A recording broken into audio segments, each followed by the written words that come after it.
क्या हाल चाल आप सभी के? आई होप बढ़िया होंगे। तो आज के लेक्चर में हम पढ़ेंगे मैटप्लॉटलिब। अब मैटप्लॉटलिब का फुल कोर्स हम कवर करने वाले फ्रॉम बिगनर टू एडवांस हम चलेंगे। अब आप ये वाला कोर्स भले आर्टिफिशियल इंटेलिजेंस के लिए सीख रहे हो या फिर मशीन लर्निंग या फिर डाटा साइंस या फिर डाटा एनालिस्ट के लिए सीख रहे हो, सभी के लिए है ये वाला कोर्स। अभी तक के तो हमने पाइथन सीखा, नंपाई सीखा, पांडा सीखा, ये वाला थोड़ा सा कोडिंग का पार्ट था। अब ये वाला जो मैटप्लॉटलिब का कोर्स होने वाला है, काफी क्रिएटिव कोर्स होने वाला है, आपको काफी मजा आएगा इसमें, क्योंकि हम इसमें ग्राफ्स बनाएंगे और काफी कलरफुल कोर्स होने वाला है। चलिए बिना टाइम वेस्ट करें हमारे मैटप्लॉटलिब के कोर्स को स्टार्ट करते हैं। बट उसके पहले एक इंपॉर्टेंट चीज मैं आपको बता देती हूँ कि AI ML मॉडल काम कैसे करता है। अगर आपको कोई सा भी AML मॉडल बनाना है तो उसका वर्क फ्लो समझा रही हूँ कि कैसे बनाना होगा, कौन सी कंडीशन में, कौन सी सिचुएशन में, कौन से वाले पाइथन की लाइब्रेरी को यूज करना है, वो समझा रही हूँ। इसलिए ध्यान से सुनना है, स्किप मत करना। एग्जाम्पल के लिए आपको AML मॉडल बनाना है, हम चैट जीपीटी का एग्जाम्पल ले लेते हैं। जब भी चैट जीपीटी बना होगा, इसको कुछ ना कुछ डाटा दिया होगा, करेक्ट? तो वही अगर आपको कोई सा AML मॉडल बनाना है तो आपको बहुत बड़े लेवल का डाटा देना पड़ेगा। जब भी डाटा आएगा वो रॉ फॉर्मेट में आएगा, जो मैं पांडास में आपको अच्छे से समझा चुकी हूँ कि रॉ फॉर्मेट का मतलब होता है कुछ ना कुछ इसमें मिस्टेक होती है, किसी भी तरीके की मिस्टेक हो सकती है, ठीक है? डुप्लीकेट वैल्यूज भी हो सकती है, एरर भी हो सकते हैं, कोई वैल्यू छूट भी सकती है उसमें, मतलब एम्प्टी स्पेस भी हो सकती है, इस टाइप से। तो जब भी डाटा आया है रॉ फॉर्मेट में आया है तो सबसे पहले तो उसको क्लीन करो, उन मिस्टेक्स को हटाओ। उन मिस्टेक्स को हटाने के लिए कौन से वाले लाइब्रेरी की जरूरत पड़ेगी? पांडास की जरूरत पड़ेगी। इस वाली कंडीशन में आप पांडास को यूज करो। अब हमारा डाटा क्लीन हो चुका है, बिल्कुल सही हो चुका है। अब हम इसके ऊपर काम कर सकते हैं। अब अगर ये वाला डाटा न्यूमेरिकल फॉर्मेट में, मतलब नंबर के फॉर्मेट में, और इसके ऊपर आपको कोई सा भी मैथमेटिकल ऑपरेशन परफॉर्म करना है, स्टैटिस्टिकल ऑपरेशन परफॉर्म करना है, इजी लैंग्वेज में बोलूँ तो कोई मैथ्स का ऑपरेशन परफॉर्म करना है, कैलकुलेशन परफॉर्म करना है, तो फिर अब यहाँ पर नंपाई का यूज करो। नंपाई से आपको जो भी ऑपरेशन परफॉर्म करना है वो कर सकते हो, आपको फाइनल आउटपुट मिल जाएगा। अब वही यहाँ पर लेबल्स भी है, न्यूमेरिकल वैल्यूज के साथ साथ लेबल्स भी आ गए, तो इस कंडीशन में आप पांडास का यूज करो, ठीक है? उससे आपको जो भी काम करवाना है आप करवा सकते हो। भले आपको एनालिसिस कराना है डाटा का, मैनिपुलेशन कराना है, कोई डिसीजन लेना है, इन तीनों कंडीशन में आप पांडास का यूज करो। अब कुल मिला के हमारा डाटा क्लीन भी हो गया, उसके ऊपर जो काम करवाना था हमने नंपाई और पांडास को यूज करके करवा भी दिया। अब नेक्स्ट स्टेप आती है मैटप्लॉटलिब की। कब? हमारे पास अब फाइनल डाटा आ चुका है, बट अभी जो डाटा है ना पूरा टेक्स्ट के फॉर्मेट में और काफी कंफ्यूजिंग है। कंफ्यूजिंग क्यों हो सकता है, देखो मैं आपको बताती हूँ। यहीं पर मैं एक इमेज लगा दूंगी और वैसे डिटेल में मैं आपको आगे भी समझाऊंगी, डोंट वरी। अभी शॉर्ट में समझा रही हूँ तो इसे समझ लो वर्क फ्लो इसका। अभी तो डाटा है टेक्स्ट के फॉर्मेट में, ठीक है? 5 लाइन का डाटा एग्जाम्पल के लिए, आप इसमें से कोई सी भी कंडीशन मैंने आपको दे दी, आप आउटपुट निकाल के बताओ, तो आप निकाल पाओगे? निकाल लोगे। कोई इंसाइट निकालने के लिए बोला, ट्रेंड निकालने के लिए बोला, कुछ पैटर्न निकालने के लिए बोला, क्या निकाल पाओगे? बिल्कुल निकाल पाओगे। यही 1 लाख ऑफ लाइन का डाटा हो गया तो पैटर्न निकाल पाओगे क्या? नहीं निकाल पाओगे, बहुत ज्यादा कंफ्यूजिंग हो जाएगा। यही मैंने टेक्स्ट वाले डाटा को अगर इमेज के फॉर्मेट में कन्वर्ट कर दिया तो अब आप मुझे बताओ इस ग्राफ को देख के कि टेक्स्ट ज्यादा बेटर है या ग्राफ ज्यादा बेटर है? ये ज्यादा क्लियर है, ऑब्वियसली ज्यादा क्लियर है। टेक्स्ट को आपको पूरे को रीड करना पड़ेगा, एनालाइज करना पड़ेगा, समझना पड़ेगा। इमेज को एक बार आप देखो, आपको पूरा समझ आ जाएगा कि उसमें है क्या। समझ आ गया? तो मतलब अगर आपको कोई से बड़े लेवल के डाटा को टेक्स्ट से कन्वर्ट करना है इमेज में, ग्राफ में, चार्ट में, तो आप मैटप्लॉटलिब को यूज करके कर सकते हो और ये ज्यादा बेहतर होगा। अब यही डाटा आपने क्लीन भी कर लिया है, एनालाइज भी कर लिया है, उसको ग्राफ्स में भी कन्वर्ट कर लिया है, ताकि आपको जो भी ट्रेंड या पैटर्न या इंसाइट्स फाइंड आउट करना है वो आप निकाल सकते हो इसमें से। अब अगर आपको AML मॉडल को ट्रेन करना है, कोई प्रिडिक्शन निकालनी है, तो वहां पर मशीन लर्निंग का काम शुरू होता है। इसको हम अभी ज्यादा डिटेल में नहीं समझेंगे क्योंकि ये बहुत ज्यादा एडवांस टॉपिक है, वो हम नेक्स्ट वाले लेक्चर्स में समझेंगे, ठीक है? अभी फिलहाल के लिए आप इतना ही समझ लीजिए। तो चलिए अब हम मैटप्लॉटलिब के कोर्स को स्टार्ट करते हैं। उससे पहले मैं एक और चीज आपको बता देती हूँ। अगर आपको लगता है, क्योंकि मुझे बहुत सारे कमेंट्स आते हैं और DMs भी आते हैं और लिंक्डइन पे मैसेजेस आते हैं कि मैम लॉजिक कैसे लगा है, पाइथन में अभी भी समझ नहीं आ रहा है।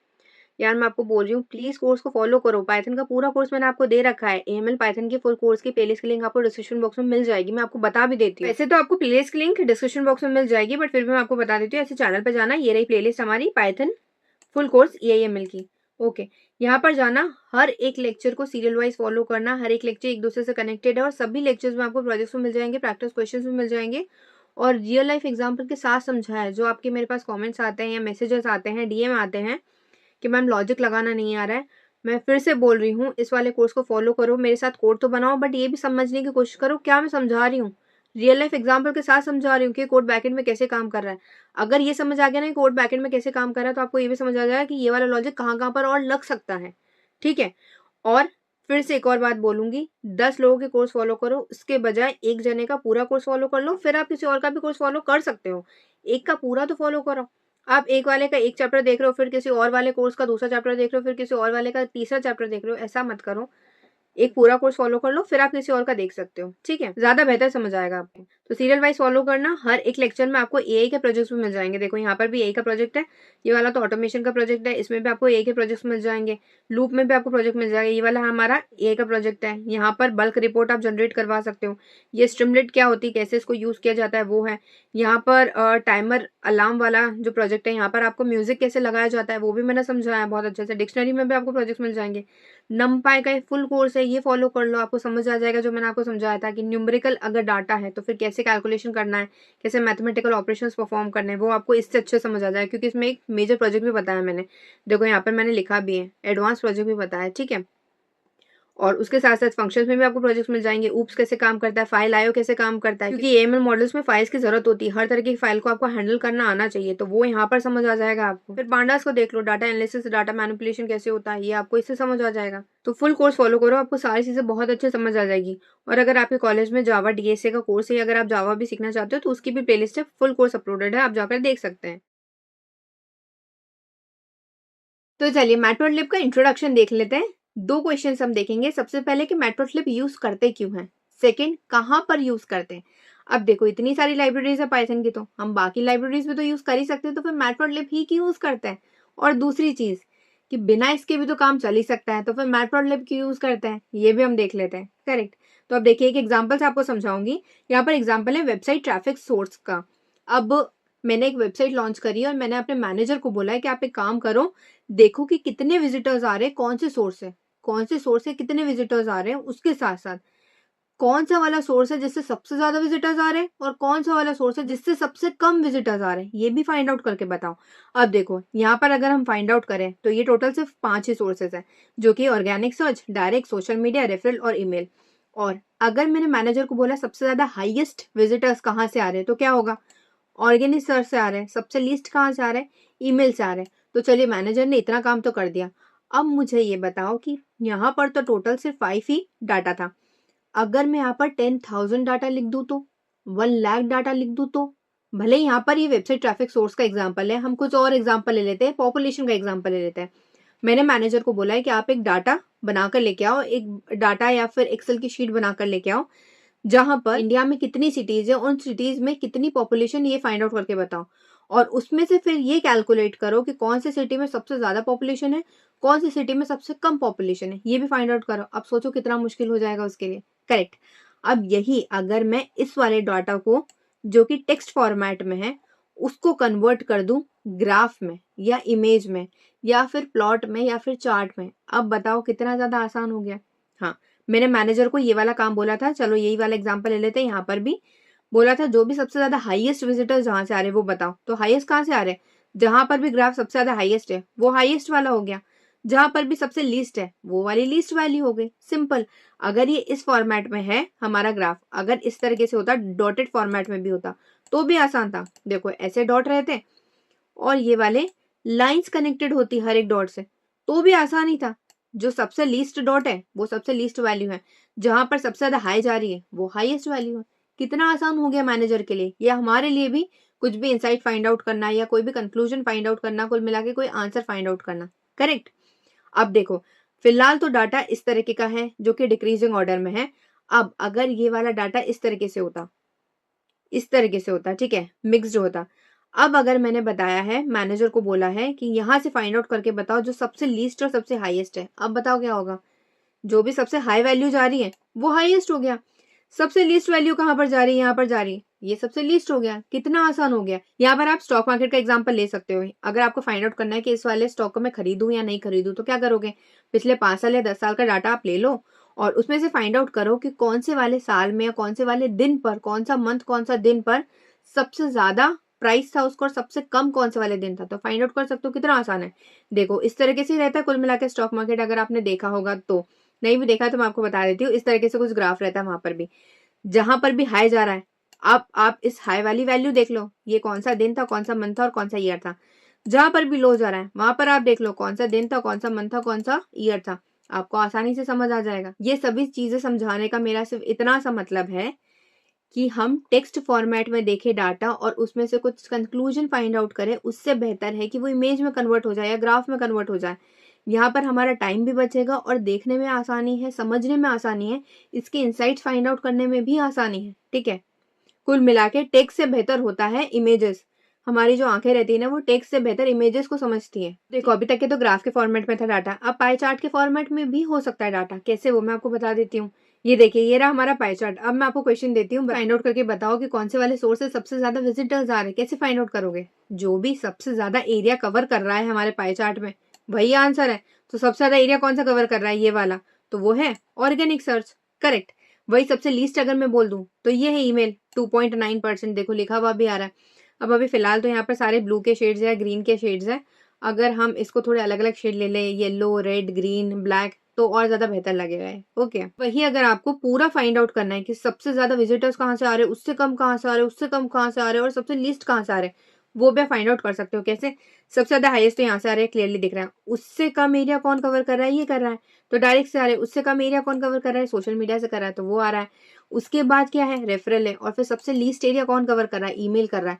मतलब सबसे लीस्ट विजिटर्स है वो ईमेल के थ्रू आ रहे हैं। ये है कंक्लूजन। अगर आप टेक्स्ट को कन्वर्ट कर देते हो ग्राफ में, या फिर इमेजेस में, या फिर डायग्राम्स में, या फिर चार्ट में, ज्यादा आसानी होती है उसमें से कुछ भी इंसाइट्स फाइंड आउट करना या आंसर फाइंड आउट करना, और टाइम भी हमारा बहुत ज्यादा बचेगा। अब कुछ डेफिनेशन भी हम देख लेते हैं इन सभी चीजों की। जो जो भी चीजें आपको ज्यादा बार सुनने को मिलेगी ना इस वाले कोर्स में, वो हम देख लेते हैं सबसे ज्यादा। तो फर्स्ट है, व्हाट इज डाटा विजुअलाइजेशन।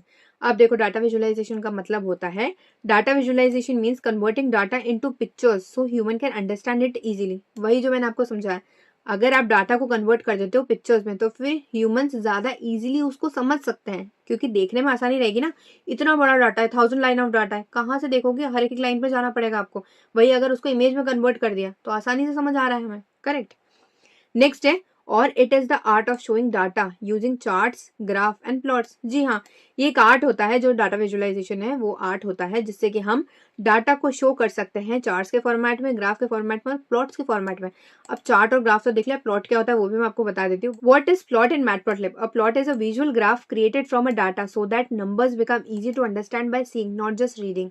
जी हाँ, प्लॉट का बस इतना सा मतलब है कि प्लॉट की हेल्प से हम डाटा को ग्राफ में कन्वर्ट कर लेते हैं, जिससे कि हम नंबर्स को कन्वर्ट कर पाए ग्राफ में, ताकि हमें देखने में आसानी रहे। यूं हमें डाटा को पढ़ना पड़ेगा, यूं हम इमेज को देखकर ही समझ सकते हैं। अब नेक्स्ट है मैटप्लॉटलिब। भी हम ऑलरेडी समझ चुके हैं, फिर भी हम देख लेते हैं। Matplotlib is a Python library used to create graph and plots. ये एक पाइथन की लाइब्रेरी होती है जिससे कि हम क्रिएट करा सकते हैं ग्राफ भी और प्लॉट्स भी। Matplotlib help us to draw charts using Python. जी हाँ, मैटप्लॉटलिब हमें मदद करता है चार्ट को बनाने में यूजिंग पाइथन।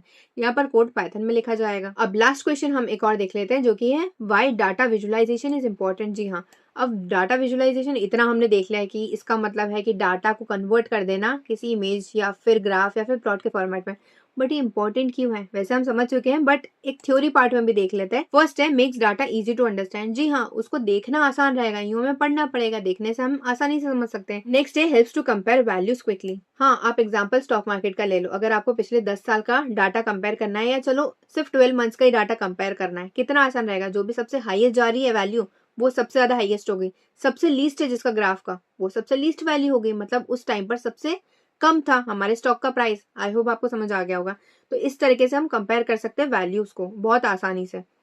और जो मैंने आपको यूजर्स का भी एग्जांपल दिया था, वो भी आप देख सकते हो कि ट्रैफिक देख सकते हो कि कौन से वाले सोर्स से कितना ज्यादा विजिटर्स का ट्रैफिक आ रहा है, वो भी आप देख सकते हो, वो भी कंपेयर कर सकते हो। ओके, नेक्स्ट है हमारा शोज ट्रेंड एंड पैटर्न्स। वही वाला एग्जांपल, कहाँ पर सबसे ज्यादा था और कहाँ पर सबसे कम था, ताकि आप इंसाइट्स फाइंड आउट कर पाए, ट्रेंड फाइंड आउट कर पाए। Saves time. ऑब्वियसली अगर कोई बड़े लेवल का डाटा सिर्फ इमेज में कन्वर्ट हो रहा है और हमें सिर्फ देखकर समझ आ रहा है, उसे पढ़ना भी नहीं पड़ रहा है, तो टाइम कितना बच गया हमारा। Next, helps in better decision making. मैंने एक प्रोडक्ट लॉन्च करा है मार्केट में, मैनेजर को मैंने काम दिया है कि आप एक काम करो, प्रोडक्ट और कस्टमर का डाटा फाइंड आउट करके बताओ कि उस कस्टमर ने कौन से वाले सीजन में कौन सा प्रोडक्ट सबसे ज्यादा खरीदा है और कौन से सीजन में सबसे कम खरीदा है, ताकि जब भी हम नेक्स्ट प्रोडक्ट लॉन्च करें, हम डिसीजन ले पाए कि इस वाले सीजन में हमें लॉन्च करना है या नहीं करना है। तो भी हम कितनी आसानी से डिसीजन ले सकते हैं। Next, find problems and outliers. वही मतलब है कि कब प्रोडक्ट का सबसे ज्यादा ड्रॉप था मार्केट और कब सबसे ज्यादा पीक पर था मार्केट, वो भी आप देख सकते हो। नेक्स्ट है, easy to explain to others. आपको अगर किसी मीटिंग में जाना और वहां पर प्रेजेंटेशन देना है, तो आप इतना सारा डाटा प्रेजेंट करोगे, समझाओगे, उससे बेहतर है कि उसको पीपीटी में कन्वर्ट कर दो, ग्राफ के फॉर्मेट में कन्वर्ट कर दो, इमेजेस में कन्वर्ट कर दो, और फिर प्रेजेंटेशन दो, ताकि आपकी जो टीम रहेगी या जो भी व्यूअर्स रहेंगे उन्हें ज्यादा आसानी से समझ आएगा। तो इसीलिए भी। नेक्स्ट है makes data more interesting. Obviously अगर कोई डाटा टेक्स्ट के फॉर्मेट में, वो कितना बोरिंग लग रहा है, वही इमेजेस में कन्वर्ट हो जाएगा, ग्राफ में कन्वर्ट हो जाएगा, तो थोड़ा कलरफुल लगेगा, इंटरेस्टिंग लगेगा ना, तो देखने में भी अच्छा लगेगा। इसीलिए तो अब हमने मैटप्लॉटलिब के बारे में काफी कुछ समझ चुके हैं। अब ये भी देख लेते हैं कि कौन कौन सी फील्ड में मैटप्लॉटलिब यूज किया जाता है और कैसे। तो देखिए, सबसे पहले हम डाटा साइंस देख लेते हैं, क्योंकि उसी के लिए हम सीख रहे हैं, या फिर AML के लिए सीख रहे हैं। तो analysing complex data sets, insights and patterns. अगर आपको कोई भी डाटा को एनालाइज करना है ताकि हम उसमें से इंसाइट्स फाइंड आउट कर पाए या फिर पैटर्न्स फाइंड आउट कर पाए, तो आप मैटप्लॉटलिब का यूज कीजिए, क्योंकि वो टेक्स्ट से कन्वर्ट कर देगा ग्राफ में। इनसाइट्स फाइंड आउट करना आसान हो जाएगा। नेक्स्ट है बिजनेस मार्केटिंग। अगर आपको फाइंड आउट करना है प्रोडक्ट का सेल कैसे हो रहा है या फिर कस्टमर का बिहेवियर कैसा है, जैसे मैंने आपको सीजन का एग्जांपल दिया था कि एक और प्रोडक्ट मुझे लॉन्च करना है या नहीं करना है इस सीजन में, ये मुझे फाइंड आउट करना है, तो क्या करूंगी, मैं कस्टमर का बिहेवियर चेक करूंगी और ये चेक करूंगी कि कौन सा वाला प्रोडक्ट कौन से सीजन में बिका था या नहीं बिका था। ठीक है, अगर उस सीजन में बिक रहा है तो उसी सीजन में हम लॉन्च करेंगे ना। अगर इस तरीके से कुछ डिसीजन लेना है आपको, तो वो भी आप कर सकते हो। नेक्स्ट है हेल्थ केयर। अगर आपको मॉनिटर करना है किसी भी पेशेंट का कि उसकी अभी फिलहाल कैसी तबीयत है, किस टाइम पर कैसी है उसकी हेल्थ की सिचुएशन, तो वो भी आप देख सकते हो। ओके, नेक्स्ट है फाइनेंस। स्टॉक मार्केट का जो मैंने एग्जांपल दिया था, जब भी स्टॉक का प्राइस सबसे ज्यादा हाईएस्ट था, मतलब अगर ग्राफ सबसे ज्यादा हाई पे जा रहा है, उस टाइम पर स्टॉक का सबसे हाईएस्ट प्राइस था। जब भी लो पर जा रहा है मतलब सबसे लीस्ट प्राइस था उसका। ओके, नेक्स्ट है एजुकेशन। अगर आपको स्टूडेंट का परफॉर्मेंस चेक करना है कि कौन से टाइम पे स्टूडेंट का सबसे ज्यादा मार्क्स थे, कब कम थे, कब मीडियम थे, उसका परफॉर्मेंस रेट कैसा जा रहा है, वो भी आप चेक कर सकते हो, एनालाइज कर सकते हो। नेक्स्ट है गवर्नमेंट पॉलिसी। जो मैंने आपको पॉपुलेशन का एग्जांपल दिया था, इस तरीके से आप समझ सकते हैं। सो आई होप आपको समझ आ गया होगा कि मैटप्लॉटलिब कौन कौन सी फील्ड्स में यूज किया जाता है और कैसे यूज किया जाता है।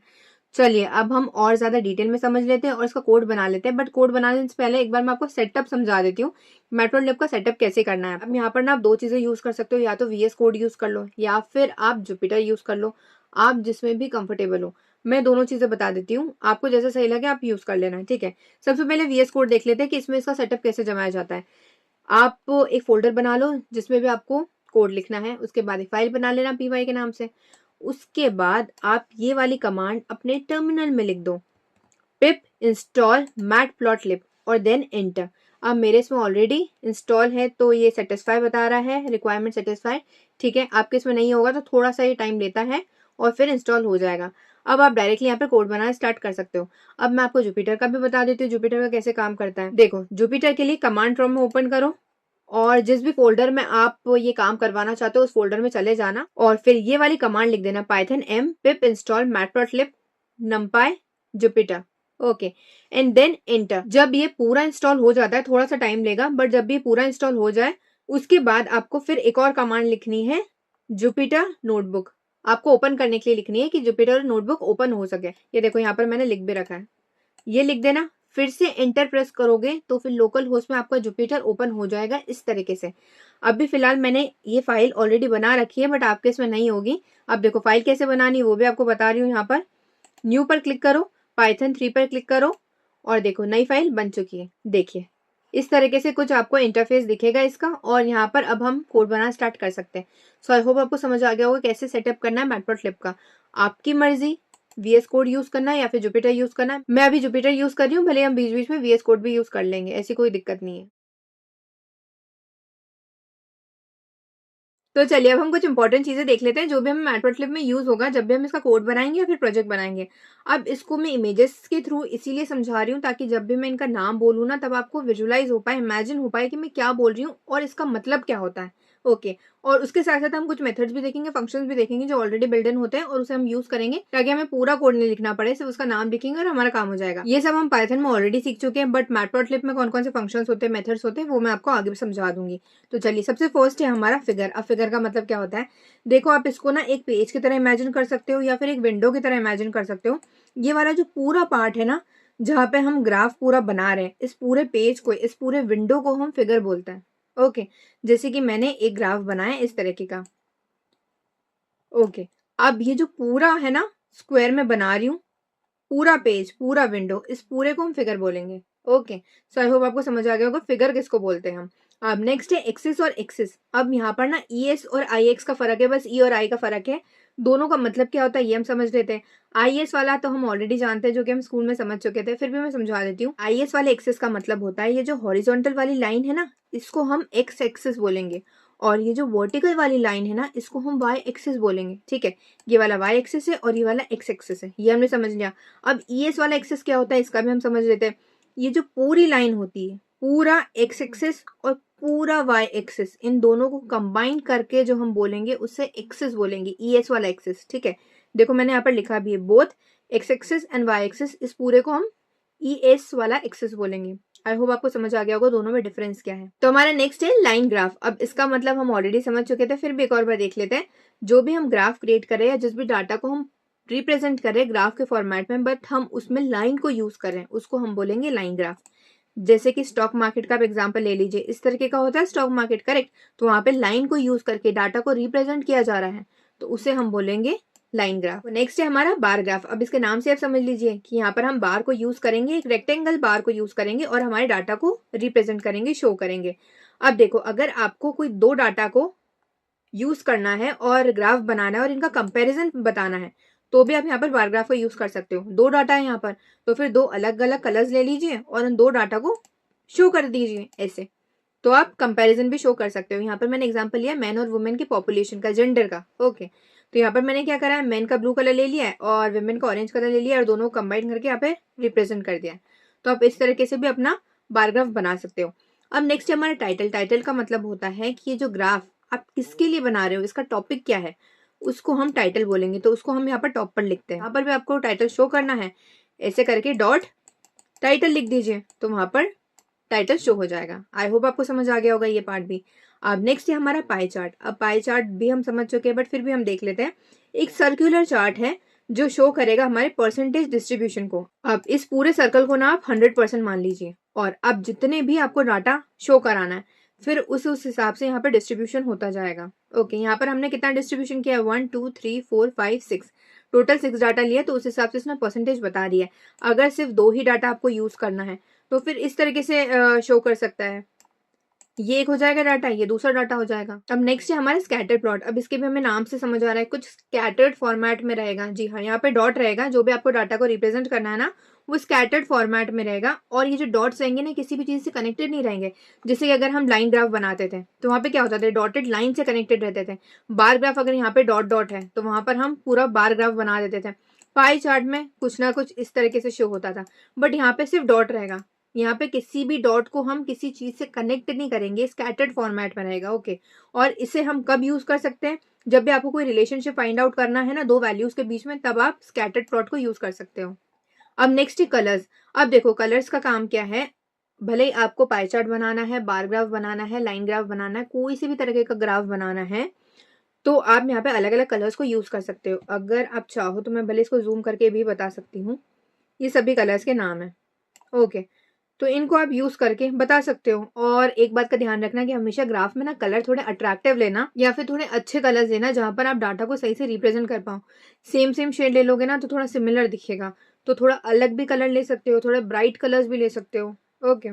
तो इस बात का ध्यान रखना, थोड़ा अट्रैक्टिव दिखता है बस। अब नेक्स्ट है हमारा हिस्टोग्राम। अब इसे हम तब यूज करते हैं जब भी हमें डाटा को डिस्ट्रीब्यूट करना होता है यूजिंग रेंजेस। देखो, जब भी आपको फ्रीक्वेंसी बतानी है ना डाटा की, तब आप इस हिस्टोग्राम का यूज कीजिए, ओके। डाटा की फ्रीक्वेंसी बतानी है, ओके। सो आई होप आपको समझ आ गया होगा ये भी। एग्जाम्पल के लिए, अगर आपको कोई एग्जाम का रिपोर्ट बनाना है, या फिर सैलरी की रेंजेस बतानी है, या फिर एज ग्रुप को रिप्रेजेंट करना है, तो भी आप हिस्टोग्राम का यूज कर सकते हो। अब नेक्स्ट है हमारा लेबल। अब लेबल का मतलब क्या होता है, एक्स एक्सिस का नाम और वाई एक्सिस के नाम को हम लेबल बोलते हैं। आपको एक्स एक्सिस में कोई सा भी डाटा को शो करना है, बट यहाँ पर नाम तो लिखना पड़ेगा ना कि आप किसके लिए शो कर रहे हो। जैसे कि यही वाला आप एग्जांपल ले लीजिए, यहाँ पर हम एक्स एक्सिस में टाइम को शो कर रहे हैं और यहाँ पर वाई एक्सिस में हम वोल्टेज को शो कर रहे हैं। तो वोल्टेज क्या हो गया, ये हो गया लेबल। टाइम क्या हो गया, एक्स एक्सिस वाला, वो भी हो गया हमारा लेबल, इसी तरीके से। अब नेक्स्ट है हमारा लीजेंड। अब इसका मतलब होता है कि कौन सा कलर या फिर कौन सी लाइन का मतलब क्या है। जैसे कि यहाँ पर हमने शोकेस करा है, इसको हम लीजेंड बोलेंगे। यहाँ पर हम क्या बोल रहे हैं, ब्लू वाली जो लाइन है ना, इसका मतलब है y इक्वल्स टू एक्स, और जो ऑरेंज वाली लाइन है, येलो वाली लाइन है ना, इसका मतलब होता है y इक्वल्स टू 3x। जैसे हमने बारग्राफ वाले एग्जाम्पल में शोकेस करा है, मेन और विमेन क्या है, यहाँ पर हम कलर को शो कर रहे हैं कि ब्लू कलर होगा मेन के लिए और ऑरेंज कलर होगा विमेन के लिए। तो ये क्या, ये हो गया लीजेंड, जब भी आपको एक से ज़्यादा डाटा शोकेस करना है या भले एक भी डाटा शोकेस करना है, बट आपको ये बताना है कि अच्छा ये वाली लाइन या ये वाला बार या फिर ये वाला पार्ट इस कलर से शो कर रहा है और इस कलर का मतलब क्या है, तब आप इस तरीके से शोकेस कर सकते हो और इसको बोलेंगे हम लीजेंड। अब नेक्स्ट हमारा ग्रेड। ग्रेड का मतलब होता है कि जो भी बैकग्राउंड में रेफरेंस लाइन शोकेस हो रही है ना, इसको हम ग्रेड बोलेंगे। आपने स्कूल में जब ग्राफ को यूज करा होगा, जो पेपर की होती है ना, जो कॉपीज होते हैं उसमें भी तो ऐसे ग्राफ बने रहते हैं, चेक्सेस बने रहते हैं, उसके ऊपर हम डाटा को शोकेस करते हैं ऐसे डॉट लगा लगा कर। बस वही, आप नॉर्मली भी ग्राफ बना सकते हो, वो भी बन जाएगा, बट देखो ये ज्यादा बेहतर लगता है और क्लीन लगता है। यहाँ पर इसका कॉर्नर है या फिर यहाँ पर इसका जॉइंट है तो यहाँ पर हम शोकेस कर रहे हैं, यहाँ पर इसका जॉइंट है तो यहाँ पर शोकेस कर रहे हैं, यहाँ पर जॉइंट है ग्रेड का तो यहाँ पर हम शोकेस कर रहे हैं, तो थोड़ा अच्छा लगता है ये दिखने में। ओके, बिना इसके भी आप शोकेस कर सकते हो, कोई दिक्कत नहीं है। अब नेक्स्ट है हमारा मार्कर्स। कलर्स तो हम ऑलरेडी समझ चुके हैं, फिर भी एक और बार समझा देती हूँ।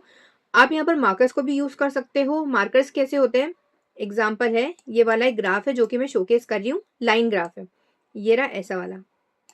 अब यहाँ पर मैंने डॉट बनाया, इस डॉट का मैं कलर येलो रखना चाहती हूँ तो येलो रख सकती हूँ, ग्रीन रखना चाहती हूँ तो ग्रीन भी रख सकती हूँ, इस लाइन का कलर अगर मैं ब्लैक रखना चाहती हूँ तो ब्लैक भी रख सकती हूँ। तो यहाँ पर हम कलर्स को यूज करते हैं। और ये जो डॉट मैंने यहाँ पर बनाया ना, ये डॉट है, ये डॉट है, कुल मिला के जहां पर भी आप डाटा को शोकेस कर रहे हो, वो पर्टिकुलर डाटा का जो पॉइंट है ना, वहां पर आप जिस भी साइन को या सिंबल को यूज कर रहे हो, जिस भी शेप को आप यूज कर रहे हो शोकेस करने के लिए, उसको हम मार्कर बोलते हैं। ठीक है, अब यहाँ पर तो मैं फिलहाल सर्कल को यूज कर रही हूँ, आप यहाँ पर ये सभी शेप्स को भी यूज कर सकते हो। तो इनका मतलब क्या होगा, अगर आप डॉट लिखोगे तो हमारा पाइथन सर्कल बनाएगा, ओ लिखोगे तो थोड़ा बड़ा वाला सर्कल बना देगा, वी लिखोगे तो फिर ये ट्रायंगल बना देगा, और एस लिखोगे तो स्क्वायर बना देगा, पी लिखोगे तो पेंटागन बना देगा, स्टार लिखोगे तो स्टार बना देगा, एच लिखोगे तो हेक्सागोन बना देगा, डी लिखोगे तो डायमंड बना देगा, एक्स लिखोगे तो क्रॉस बना देगा, पी लिखोगे तो प्लस बना देगा। ओके, तो इन सभी का मतलब है मार्कर्स। आपको कौन से वाले मार्कर को यूज करना है आपके डाटा को शोकेस करने के लिए, वो जो पॉइंट रहेगा ना डाटा को, उसको शोकेस करने के लिए कौन से मार्कर को आपको यूज करना है वो भी आप बता सकते हो, ताकि आपका ग्राफ थोड़ा ज्यादा अट्रैक्टिव बन पाए, बस इसीलिए। देखो यहाँ पर क्या है, ये थोड़ा बड़ा वाला सर्कल है तो यहाँ पर ओ को यूज किया गया, और ये जो लाइन्स है यहाँ पर भी हमने कलर बताया है कि ब्लू कलर है, और ये जो सर्कल है इसको आप पिंक कलर हमने सेट करा है। आप कलर चेंज भी कर सकते हो एज योर विश। नेक्स्ट है हमारा सब प्लॉट। इसका मतलब होता है कि multiple graph in one frame. अगर आप एक से ज्यादा ग्राफ एक ही फिगर में शोकेस कर रहे हो तो उसका मतलब है सब प्लॉट। आप एक से ज्यादा ग्राफ शोकेस कर सकते हो, हाँ, अगर आप चाहो तो। अब नेक्स्ट है हमारा फंक्शन। अब फंक्शन का मतलब मैं ऑलरेडी समझा चुकी थी, फिर से बता देती हूँ। बिल्ट इन फंक्शन होता है, मतलब इसका कोड ऑलरेडी बना हुआ है, हम सिर्फ इसका नाम यूज करेंगे और ये अपना काम कर देगा। जैसे कि डॉट प्लॉट लिखा तो एक ही प्लॉट क्रिएट कर देगा हमारे ग्राफ का। ओके, अगर डॉट बार लिखा तो बार ग्राफ क्रिएट कर देगा, जो भी हम डाटा देंगे उस हिसाब से। तो ये सभी होते हैं फंक्शन। अब नेक्स्ट है हमारा मेथड्स। अब मेथड और फंक्शन थोड़े थोड़े से सिमिलर है, थोड़े अलग है, काम थोड़ा सा सेम है, बट देखो मेथड में डिफरेंस क्या होता है। जो भी फंक्शन एक ऑब्जेक्ट को बिलोंग करेगा ना, फिर से बोल रही हूँ, जो भी फंक्शन एक ऑब्जेक्ट को बिलोंग करेगा ना उसको हम मेथड बोलेंगे। जो हमारा नॉर्मल वाला फंक्शन है उसको हम फंक्शन बोलेंगे, जो भी फंक्शन एक ऑब्जेक्ट को बिलोंग करेगा उसको मेथड बोलेंगे। और ये वाले जो फंक्शंस होंगे ना, मतलब ये वाले जो मेथड्स होंगे ना, इसको हम ऑब्जेक्ट ओरिएंटेड एपीआई में यूज करेंगे। अब ये नाम थोड़ा सा आपको नया लग रहा होगा क्योंकि एडवांस पार्ट है, वो हम आगे समझेंगे इसी लेक्चर में, सो डोंट वरी, अभी के लिए आप बस इतना समझ लीजिए। अब नेक्स्ट है हमारा पैरामीटर। पैरामीटर ऑलरेडी हम जानते हैं, हमने पाइथन के फुल कोर्स में अच्छे से समझा है, रिकर्जन में भी फंक्शन में भी। अगर एक फंक्शन क्रिएट कर रहे हैं हम, एक फंक्शन क्रिएट करा और इस पेरेंथेसिस के अंदर हमने कुछ ना कुछ यहाँ पर पैरामीटर पास कर दिया, उसको हम पैरामीटर बोलते हैं। ताकि जब भी हम इस फंक्शन को कॉल लगाएंगे ना तो एक इनपुट देना पड़ेगा। तो इनपुट हम किसके लिए देते हैं, इन पैरामीटर्स के लिए देते हैं। सो आई होप आपको समझ आ गया होगा पैरामीटर का मतलब क्या होता है। अब देखो मैटप्लॉटलिब में कैसे पैरामीटर्स होते हैं, एक्स ले लिया, वाई ले लिया, अगर आपको कोई सा कलर सेट करना है रेड तो वो ले लिया, तो ये सारी होगा हमारे पैरामीटर्स। अब नेक्स्ट है हमारा कीवर्ड आर्ग्यूमेंट। इसका मतलब क्या है, जब भी आप कॉल लगाओगे, यहाँ पर मैंने माइसम नाम का फंक्शन क्रिएट करा है और यहाँ से मैंने इसको कॉल लगा रही हूँ। अब कॉल लगाते वक्त यहाँ पर जो मैंने इनपुट दिया है ना सी का, सी इक्वल्स टू 30, इसको हम बोलेंगे keyword argument. So I hope आपको समझ आ गया होगा। और ये तीनों हमारे हो गए पैरामीटर्स।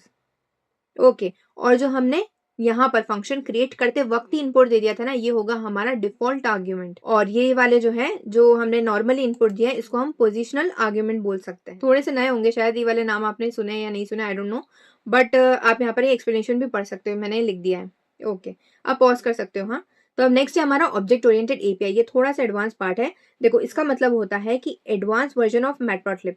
जी हाँ, एडवांस या फिर प्रोफेशनल वर्जन ऑफ मैटप्लॉटलिब, ये भी आप बोल सकते हैं। अब यहाँ पर ना हम जो फिगर्स होंगे, एक्सेस होंगे, AXES वाला एक्सेस, फिगर्स और एक्सेस को हम ऑब्जेक्ट की तरह ट्रीट करेंगे। अगर थोड़ा सा एडवांस वर्जन लग रहा है, डोंट वरी, आगे हम समझेंगे। अभी फिलहाल के लिए इतना ही समझ लीजिए, आपके लिए इतना काफ़ी है फिलहाल के लिए। ओके, अब नेक्स्ट है हमारा डीपीआई, डॉट पर इंच। अब डॉट पर इंच का मतलब क्या होता है, इजी लैंग्वेज में आपको समझाती हूँ, इसकी थोड़ी सी डेफिनेशन अलग हो जाएगी। इजी लैंग्वेज में अगर समझाऊँ, अगर आपको कोई सा भी ग्राफ क्रिएट करना है, चार्ट क्रिएट करना है, कुल मिला के अगर इमेज की पिक्चर क्वालिटी आप बहुत ज़्यादा अच्छा चाहते हो, ताकि जब जूम हम उससे करें ना, तब भी उसकी पिक्चर क्वालिटी अच्छी होनी चाहिए, या फिर इमेज के फॉर्मेट में डाउनलोड करे हो, पीडीएफ में डाउनलोड करे हो, तो भी इसकी पिक्चर क्वालिटी अच्छी हो, तो फिर हम डीपीआई को यूज़ करते हैं। ओके, डीपीआई का काम बस इतना होगा कि उसकी पिक्चर क्वालिटी और ज्यादा बेहतर बना पाए। तो डीपीआई कंट्रोल करता है इमेज क्वालिटी को और उसकी शार्पनेस को, ताकि जब भी हम इमेजेस के फॉर्मेट या पीडीएफ के फॉर्मेट में डाउनलोड करें तो अच्छा रहे। और जितनी ज्यादा हायर डीपीआई रहेगी, उतना ज्यादा बेहतर आपकी इमेज की पिक्चर क्वालिटी रहेगी। अब नेक्स्ट है हमारा लाइंस। लाइंस का काम क्या होता है, जैसे हमने वहाँ पे मार्कर्स देखे थे ना, अलग अलग टाइप के मार्कर्स थे, अलग अलग शेप्स के मार्कर थे, और काफी अच्छा लगता है, अट्रैक्टिव लगता है आपका ग्राफ। वैसे ही आप अलग अलग तरीके की लाइंस भी यूज कर सकते हो आपकी ग्राफ को शो करने के लिए। कैसे, देखो, अगर आप सॉलिड लाइन को यूज करते हो तो एक नॉर्मल लाइन रहेगी, डॉटेड रहेगी तो डॉट के फॉर्मेट में रहेगी, ये डैश वाली रहेगी, ये डैश डॉट रहेगी, ये लूजली डॉटेड रहेगी, और ये सभी नाम आप पढ़ सकते हो, जो भी आपको यूज करना है आप यूज कर सकते हो। हाँ, मैं एक दो आपको बता दूंगी, क्योंकि वरना ये लेक्चर बहुत ज्यादा ही लेंदी हो जाएगा। बाकी आप खुद यूज करके देख लेना। देखो, मैं स्क्रॉल करके भी बता देती हूँ, पॉज करके आप नाम पढ़ सकते हो और इनको यूज कर लेना जब भी हम कोर्स सीखेंगे ना, उस वक्त। अब देखो, नेक्स्ट है हमारा एक्सेस लिमिट्स। अब ये थोड़ा सा रह गया था, कोई बात नहीं, हम अभी देख लेते हैं। इसका काम बस इतना होगा कि ये ना सेट कर देगा स्टार्ट और एंड वाले को, मतलब एक्स एक्सेस और वाई एक्सेस को सेट कर देगा। वो जूम करके बताएगा, अगर कोई सी भी एक्स्ट्रा स्पेसेस रहेगी ना, उसको इग्नोर कर देगा और जूम करके वो आपके ग्राफ को प्रेजेंट कर देगा, ताकि अच्छे से वो दिखे। देखो कैसे, मैं आपको ड्राइंग के फॉर्मेट में बता देती हूँ, इंपॉर्टेंट भी है ये थोड़ा सा टॉपिक, इसलिए। देखो, ये वाला पहला ग्राफ है, ये वाला दूसरा ग्राफ है। यहाँ पर हम एक्सेस लिमिट सेट नहीं करेंगे, यहाँ पर सेट करेंगे। अब देखो दोनों में डिफरेंस क्या होगा। इस तरीके से एक हिस्टोग्राम यूज कर लेते हैं हम, चलो ठीक है। ये ग्राफ बनाया मैंने, और ये वाला मैंने दूसरा ग्राफ बना दिया। अब मुझे एक बात बताओ, इन दोनों में डिफरेंस क्या है? अच्छे से सोच लो, पॉज कर लो भले ही, और फिर बताओ इन दोनों में डिफरेंस क्या लग रहा है। यहाँ पर हम एक्सेस लिमिट को यूज नहीं कर रहे हैं, यहाँ पर यूज कर रहे हैं। अब देखो, अगर नहीं समझ आना तो मैं आपको बता देती हूँ। ये आपको एक्स्ट्रा स्पेसेस दिख रही है यहाँ पर, ठीक है, ये थोड़ी सी अच्छी नहीं लग रही है। और देखो, यहाँ पर भी लाइन यहाँ तक के जा रही है। यही अगर इसको ये जूम कर दे और जहां से भी आपका डाटा शो होना स्टार्ट हो रहा है, वहीं से अगर हमारे ग्राफ को दिखाना स्टार्ट कर दे तो ज्यादा बेहतर रहेगा वो। तो देखो, वही ये काम कर रहा है, यहाँ से डाटा को शो करना स्टार्ट कर रहा है, एक्स्ट्रा स्पेस को इसने हटा दिया, तो ये ज्यादा बेहतर लग रहा है। कुल मिला के हम यहाँ पे एक्सेस लिमिट लगा रहे हैं। एक्स एक्सेस की भी लगा सकते हो, वाई एक्सेस की भी लगा सकते हो, स्टार्ट और एंडिंग पॉइंट दोनों लगा सकते हो। ओके, सो आई होप आपको समझ आ गया होगा इसका मतलब क्या होता है। लाइन्स हम ऑलरेडी समझ चुके हैं। तो चलिए, नेक्स्ट है हमारा हिस्ट्री ऑफ मैटप्लॉटलिब। अब ये शॉर्ट में बताऊंगी मैं, क्योंकि हमें हमारा कोर्स भी स्टार्ट करना है, कोड बनाना स्टार्ट करना है, इसे शॉर्ट में देख लेते हैं। इनकी इमेज है जॉन डी हंटर की, जिन्होंने मैटप्लॉटलिब बनाया है। एक न्यूरो साइंटिस्ट और पाइथन डेवलपर भी थे।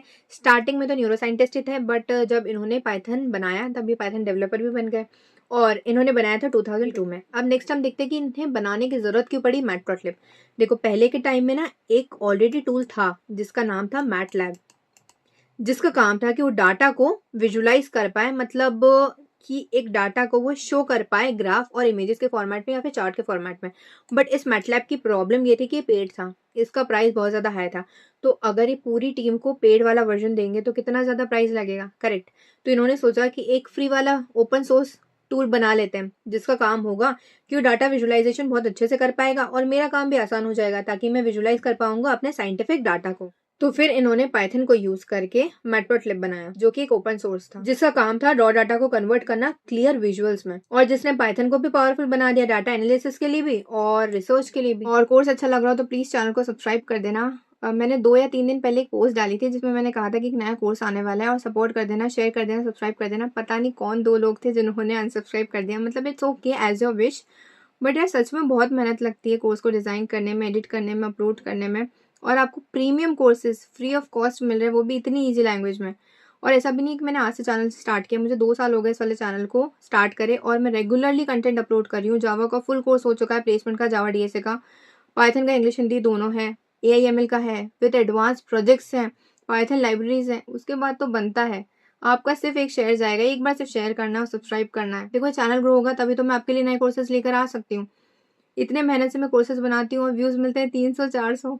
प्लीज यार, support this channel, I need your support. Pandas का कोर्स आपने अगर देखा है तो आप देखना, लास्ट में मेरी आवाज़ से आपको समझ आ जाएगा मेरी तबीयत कितनी ख़राब थी, फिर भी मैंने रिकॉर्ड करा था सिर्फ इसलिए कि आपको वन शॉट में पूरा कोर्स मिल जाए, आपको सेकंड पार्ट के लिए वेट ना करना पड़े। तबीयत ख़राब थी फिर भी मैंने रिकॉर्ड करा, एडिट करा, अपलोड करा, बट फिर भी प्लीज़ यार सपोर्ट दिस चैनल। ओके, चलिए हम नेक्स्ट मॉड्यूल पे चलते हैं हमारे मैटप्लॉटलिब पर। तो चलिए अब इसका कोड बनाना स्टार्ट करते हैं। कोड बनाने के लिए हमें जुपिटर नोटबुक की जरूरत पड़ेगी, तो उसके लिए आप कमांड प्रॉम्प्ट ओपन करो, वहां पर जुपिटर नोटबुक लिखो, एंटर प्रेस करो, तो ये वाला इंटरफेस हमारा ओपन हो जाएगा लोकल होस्ट में। अब उसके बाद हमें कोड बनाना है तो फाइल की जरूरत पड़ेगी, तो एक नया वाला फाइल क्रिएट कर लेते हैं जो कि होगा पाइथन 3 के नाम से। चलिए अब हम इसमें कोड बनाना स्टार्ट करते हैं। एक इंपॉर्टेंट चीज बता देती हूँ, यहाँ पर ना एक प्रोजेक्ट मैं आपको बनाना सिखाऊंगी जिसमें हम नंपाई को भी यूज करेंगे, पांडास को भी यूज करेंगे, मैटप्लॉटलिब को भी यूज करेंगे, तीनों कंबाइन करके कैसे प्रोजेक्ट बनाते हैं वो भी बताऊंगी। इसके लिए मैटप्लॉटलिब के बाद अगर नहीं देखा है तो पांडास और नंपाई वाला कोर्स देख लेना, उसकी लिंक आपको डिस्क्रिप्शन बॉक्स में मिल जाएगी, प्लेलिस्ट की लिंक भी मिल जाएगी और वो सभी लेक्चर्स की भी लिंक मिल जाएगी।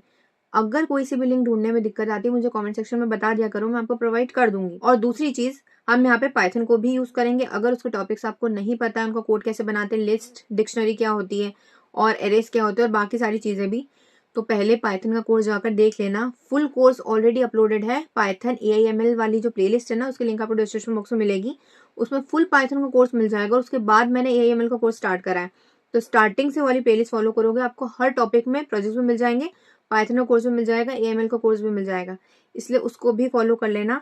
अभी आप मेरे साथ देख देख कर कोड बना लोगे, लॉजिक नहीं लगा पाओगे, इसीलिए बोल रही हूँ, उसको जाकर देख लेना साथ में। चलिए अब हम इसका कोड बनाना स्टार्ट करते हैं। अब देखो हमने मैटप्लॉटलिब को इंस्टॉल तो कर लिया था, बट इंपोर्ट भी तो कराना पड़ेगा, जैसे हमने नंपाई और पांडास में कराया था, तो इसको इंपोर्ट भी करा लेते हैं। अब इसका सिंटेक्स आप देख लो, उसके बाद में एक बार फिर से समझा भी दूंगी सिंटेक्स का मतलब क्या है। देखो हम इंपोर्ट करा रहे हैं मैट प्लॉट लिब को डॉट पाई प्लॉट एस PLT। अब जहां पर भी हमें पाई प्लॉट की जरूरत होगी ना वहां पर शॉर्ट फॉर्म हम लिखेंगे PLT, इतना पूरा लंबा लिखने की हमें जरूरत नहीं है। अब दूसरी चीज, इसका सिंटेक्स बता देती हूँ, उसका मतलब क्या है। हम इंपोर्ट करा रहे हैं मैटप्लॉटलिब को, ये तो एक लाइब्रेरी है पाइथन की जो हमने सीखी ली है। पाइप्लॉट जो होता है वो एक टूल है जो मैटप्लॉटलिब प्रोवाइड करता है और ये ओपन सोर्स है जिसको हम फ्री में यूज कर सकते हैं। ये फंक्शंस को प्रोवाइड करता है, बिल्ड इन मेथड्स को प्रोवाइड करता है जिसकी हेल्प से हम ग्राफ बना सकते हैं, चार्ट्स बना सकते हैं, कुल मिला के डाटा को विजुअलाइज कर सकते हैं, टेक्स्ट को कन्वर्ट कर सकते हैं हम इमेजेस के फॉर्मेट में, वो भी बहुत आसानी से। हम सिर्फ उस बिल्ड इन फंक्शंस का नाम लिखेंगे, मेथड्स का नाम लिखेंगे और ऑलरेडी पूरा ग्राफ बनकर आ जाएगा, हमें पूरा कोड लिखने की जरूरत नहीं है। अगर आप पाइप्लॉट को यूज नहीं करते तो फिर आपको पूरा कोड लिखना पड़ेगा, इसलिए पाइप्लॉट बहुत ज्यादा इंपॉर्टेंट है और बहुत अच्छी चीज है।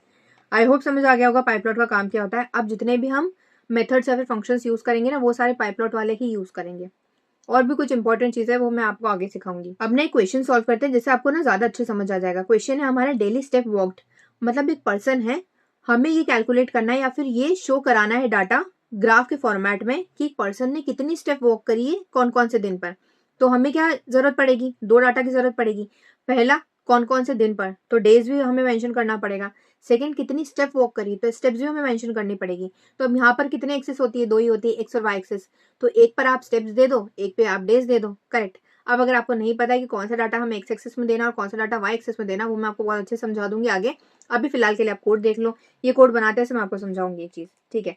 सबसे पहले हम डेज दे देते हैं जो कि होगा एक्स एक्सेस के लिए, ठीक है। अब डेज के लिए हमें कुछ डाटा देना होगा, तो मैं यहाँ पर डेज दे रही हूँ 1 2 3 4 5। आप ना स्ट्रिंग फॉर्मेट में भी दे सकते हो, मंडे ट्यूसडे वेडनेसडे थर्सडे ऐसे भी दे सकते हो एज ए हमेशा। और उसके बाद हम यहाँ पर स्टेप्स दे देते हैं, ये होगा वाई एक्सेस के लिए। अब देखो स्टेप्स में यहाँ पर दे रही हूँ 2000 35,000 या फिर 3500 ही काफी है, ओके 4000 और फिर 4500 और फिर 5000। आई थिंक इतना डाटा काफी होगा हमारे लिए, ठीक है। हमने एक्स एक्सेस का डाटा भी दे दिया, वाई एक्सेस का भी दे दिया, मतलब डेज भी दे दिए और स्टेप्स भी दे दिए कि इस इंसान ने कौन से दिन पे कितने स्टेप्स वॉक करे। तो नेक्स्ट काम क्या होगा हमारा, हमारा प्लॉट का काम होगा, मतलब हमें ग्राफ क्रिएट करना है। अब आप लाइन ग्राफ भी बना सकते हो, बार ग्राफ भी बना सकते हो, एज विश। हम सबसे पहले लाइन वाला ग्राफ क्रिएट करके देखते हैं।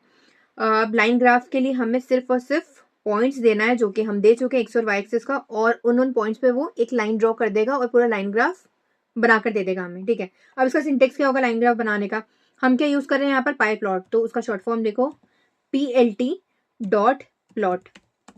अब यहाँ पर जब भी ग्राफ बनेगा दो एक्सेस पे बनेगा, एक्स और वाई एक्सेस पे, तो अब यहाँ पर एज अ पैरामीटर पास कर दो आप एक्स और वाई एक्सेस का डाटा, ओके, अब एक्स और वाई एक्सिस का डाटा क्या है हमारा, जो कि एक्स एक्सिस का डेज और वाई एक्सिस क्या है, स्टेप्स, तो वो हमने यहाँ पर दे दिया।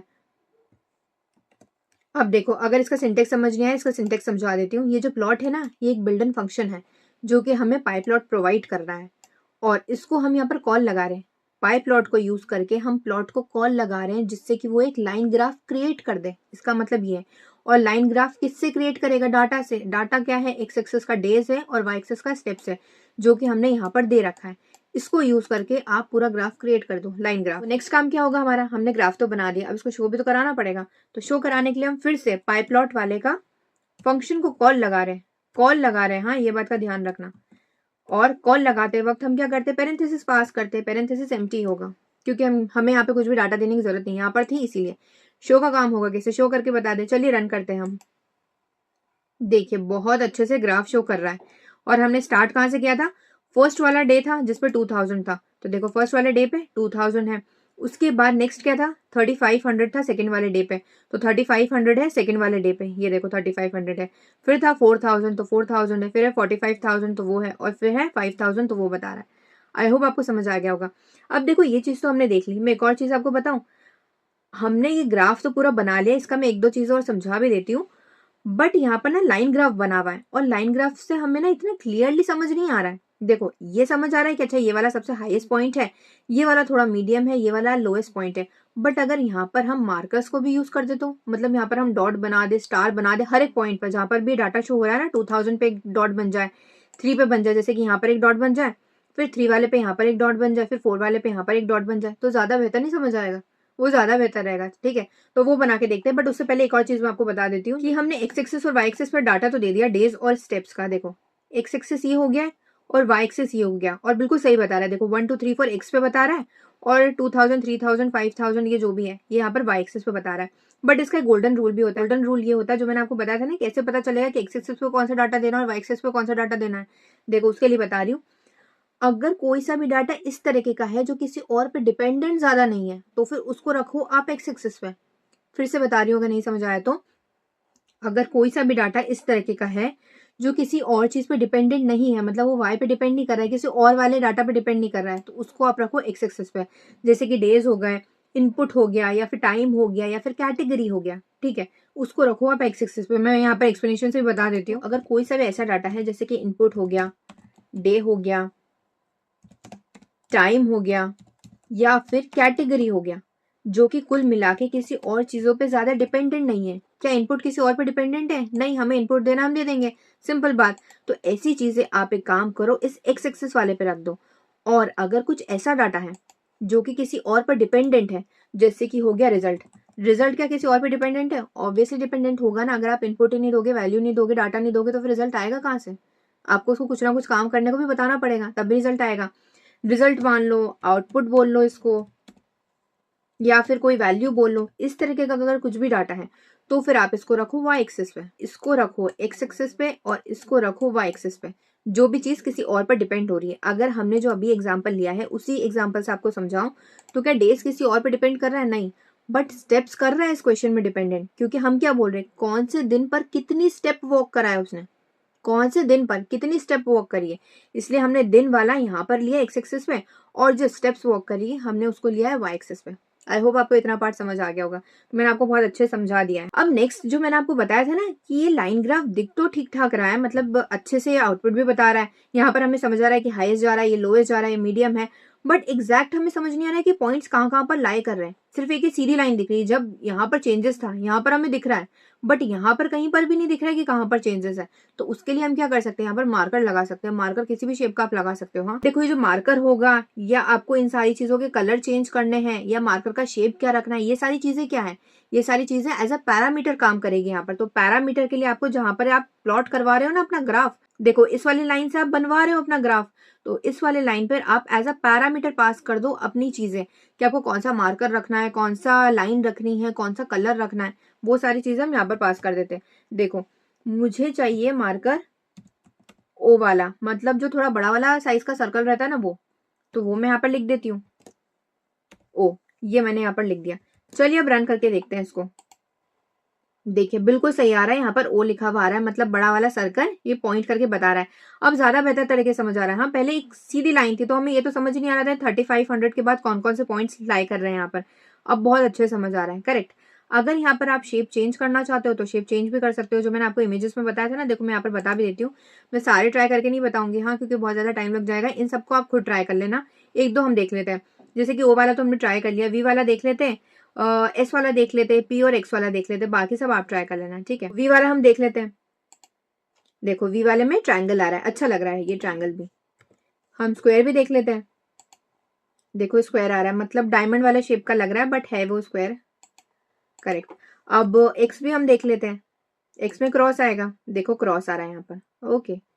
अब अगर आपको ऐड वाला साइन चाहिए तो फिर पी लिख दीजिए, तो प्लस का साइन आ जाएगा यहाँ पर। देखो ये प्लस का साइन आ रहा है। आई थिंक वो प्लस इतना अच्छे से बता नहीं पा रहा है, बट वो आ रहा है। चलिए नेक्स्ट चीज देखते हैं कि अभी तक के हमने मार्कर्स तो देख लिए कि कौन कौन से शेप के हम लगा सकते हैं, बट ये कलर ना इतना अच्छा नहीं लग रहा। मार्कर का भी सेम कलर है, लाइन का भी सेम कलर है, तो इतना ठीक नहीं लग रहा है। अगर आप इसको और ज्यादा डेकोरेट करना चाहते हो ना तो डेकोरेट भी कर सकते हो। मैं चाहती हूँ कि मार्कर का कलर अलग होना चाहिए और इस लाइन का कलर अलग होना चाहिए। अब अगर मैं चाहती हूँ कि यहाँ पे लाइन का कलर हो जाए रेड, तो हम यहाँ पर रेड लिख देते हैं। यहाँ पर कॉमा भी लगाना पड़ेगा हाँ, क्योंकि आप अलग अलग पैरामीटर्स यहाँ पर पास कर रहे हो, इसीलिए। अब यहाँ पर एक चीज ध्यान से देखना, जब मैं रेड लिखूंगी ना तो ये पूरा रेड में आएगा। देखो पूरा रेड में आ रहा है। अब आप सोच रहे होंगे कि पूरा रेड में क्यों आ रहा है, हमें तो मार्कर अलग चाहिए और लाइन अलग चाहिए। जब भी आप लिखते हो कलर, तो हमारा टर्मिनल समझता है कि आप लाइन के कलर की बात कर रहे हो, ओके। अगर आपको मार्कर का कलर अलग चाहिए तो फिर मार्कर कलर स्पेशली आपको मेंशन करना पड़ेगा। देखो कैसे, मार्कर और फिर फेस कलर। आप देखना अलग सा कलर आएगा। आप कौन सा कलर चाहते हो वो यहाँ पर लिख सकते हो। मैं यहाँ पर ग्रीन लिख देती हूँ। चलिए अब रन करके देखते हैं। देखिए ग्रीन कलर में आ रहा है, अच्छा लग रहा है। येलो भी लिख सकते हैं हम वैसे तो। चलिए येलो लिख देते हैं हम यहाँ पर। ग्रीन इतना अच्छा नहीं लग रहा है, इसीलिए ना, थोड़ा अच्छा लगना चाहिए ना। देखो येलो ज्यादा अच्छा लग रहा है ना। अब अगर आप इस मार्कर की जो बॉर्डर है ना वो भी रेड में आ रही है, क्योंकि हमने यहाँ पे कलर को रेड सेट करा है। इसका मतलब होता है, इस वाले कलर का मतलब होता है कि पूरा लाइन, मार्कर भी और मार्कर की जो बाउंड्री होती है वो भी, आउटलाइन होती है वो भी। अगर आपको सारी चीजें अलग अलग सेट करनी है तो यहाँ पर आप पास कर दो। हमने मार्कर का कलर तो सेट कर दिया, अगर मैं मार्कर की बॉर्डर भी चेंज करना चाहती हूँ तो वो भी कर सकते हैं हम। अब मार्कर की बॉर्डर का नाम होता है एज, तो वो लिख दो आप, मार्कर एज कलर। अगर आप इसको ब्लैक सेट करना चाहते हो तो ब्लैक भी कर सकते हो। चलिए ब्लैक कर देते हैं। ये देखिए यहाँ पर ये जो मार्कर की जो बॉर्डर थी या फिर एज थी वो ब्लैक में आ गई। आई होप आपको समझ आ गया होगा। ऐसे करके ना आप खुद एक्सपेरिमेंट करना और अलग अलग चीजें ट्राई कर लेना। मैं थोड़ी चीजें ही बता रही हूँ क्योंकि टाइम बहुत ज्यादा लग जाएगा, इसीलिए। अब नेक्स्ट एक और चीज मैं आपको बताती हूँ। अभी तक के हमने इन सारी चीजों का तो कलर सेट कर लिया। अगर मैं अभी चाहती हूँ कि ये जो प्लेन लाइन आ रही है ना, ये प्लेन नहीं आनी चाहिए, अलग अलग डिजाइन में आनी चाहिए। देखो मैंने आपको जो पहले समझाया था ना, ये वाली सॉलिड वाली आ रही है अभी फिलहाल तो। अगर मैं चाहती हूँ डॉटेड आ जाए, डैश आ जाए, डैश डॉट आ जाए, या फिर ये सभी तरीके के आ जाए, तो ये सब आप ट्राई कर सकते हो। मैं एक ट्राई करके आपको बता देती हूँ। सिंटेक्स होगा, कॉमा लगाना मत भूलना हाँ हर पैरामीटर के बाद। तो हम क्या कर रहे हैं, लाइन के स्टाइल को चेंज कर रहे हैं। तो यहाँ पर आप लिखो लाइन का स्टाइल होगा। कौन सा स्टाइल होगा, ये डैश डैश वाला मैं चाहती हूँ, तो वो हम लिख देते हैं। अब देखना डैश डैश में आएगा यहाँ, तो देखो ये डैश डैश में आ रहा है, बहुत अच्छा लग रहा है ये वाली लाइन। अब देखो एक और चीज बताती हूँ। अभी अगर हमें डैश डैश में चाहिए था तो हमने यहाँ पर डैश डैश लिख दिया है, बट आप इसको ना नाम से भी लिख सकते हो। यहाँ पर देखो इनके नाम क्या है, डैश का नाम है डैश्ड करके, ओके। तो ये हम लिख देते हैं यहाँ पर। अगर आपने ये लिख दिया ना तो भी वो वही आउटपुट देगा, डैश्ड। चलिए रन करके देखते हैं हम। देखिए बिल्कुल सही आंसर आ रहा है। अगर आप डॉटेड चाहते हो तो डॉटेड भी लिख सकते हो, तो डॉटेड में आ जाएगा ये, बिल्कुल सही आ रहा है। इसका कलर चेंज करना चाहते हो तो कलर भी चेंज कर सकते हो आप, ग्रीन कर देते हैं कलर। बाकी भी और बहुत सारे कलर होते हैं हाँ, आप वो भी सेट कर सकते हो। कलर्स भी मैं आपको बता देती हूँ, देखो इनके नाम है, ये देखिए ये सारे कलर्स हैं। इन सबको आप ट्राई करके देख लेना, आपको समझ आ जाएगा कैसे काम करता है ये। और एक चीज का ध्यान रखना, मैंने पहले भी बताया था, कलर्स बहुत सही तरीके से सिलेक्ट करना, अदरवाइज वो इतना ज्यादा अच्छा लगता नहीं है, ओके। और एक और चीज भी मुझे आपको बतानी थी, वो भी मैं आपको बता देती हूँ। एग्जाम्पल के लिए मैंने एक प्रोजेक्ट में इनपुट दिया है या फिर डाटा दिया है 1 2 3 4, और गलती से जब मुझे इसे ग्राफ को प्लॉट करना था ना, तब मैंने गलत डाटा दे दिया। यहाँ पर दे दिया है 1 2 2 और 3 या फिर 4, इस तरीके से कुछ डाटा दे दिया। ये पूरा ग्राफ ही चेंज हो जाएगा। और एक और चीज, जब आप टेक्स्ट टाइप का डाटा देखते हो ना, तब आप ध्यान से देखोगे कि अच्छा ये टेक्स्ट है, ऐसा था आउटपुट या ऐसा था डाटा। जब आप ग्राफ के फॉर्मेट में देखोगे ना, तब आपको इतना समझ नहीं आएगा कि क्या था डाटा। मैं फिर से यहाँ पर बता भी देती हूँ आपको, जब हमने यहाँ पर डॉट डॉट नहीं लगाया था, सिंपल एक लाइन वाला ग्राफ बनाया था, तब क्या आपको समझ आ रहा था कि ये डाटा सही है कि नहीं है? अगर आपने यहाँ पर डाटा गलत दे दिया, ग्राफ गलत ही बनेगा। और बनने के बाद अगर आपने सही से चेक नहीं किया, तो आपको समझ भी नहीं आने वाला है कि गलत है।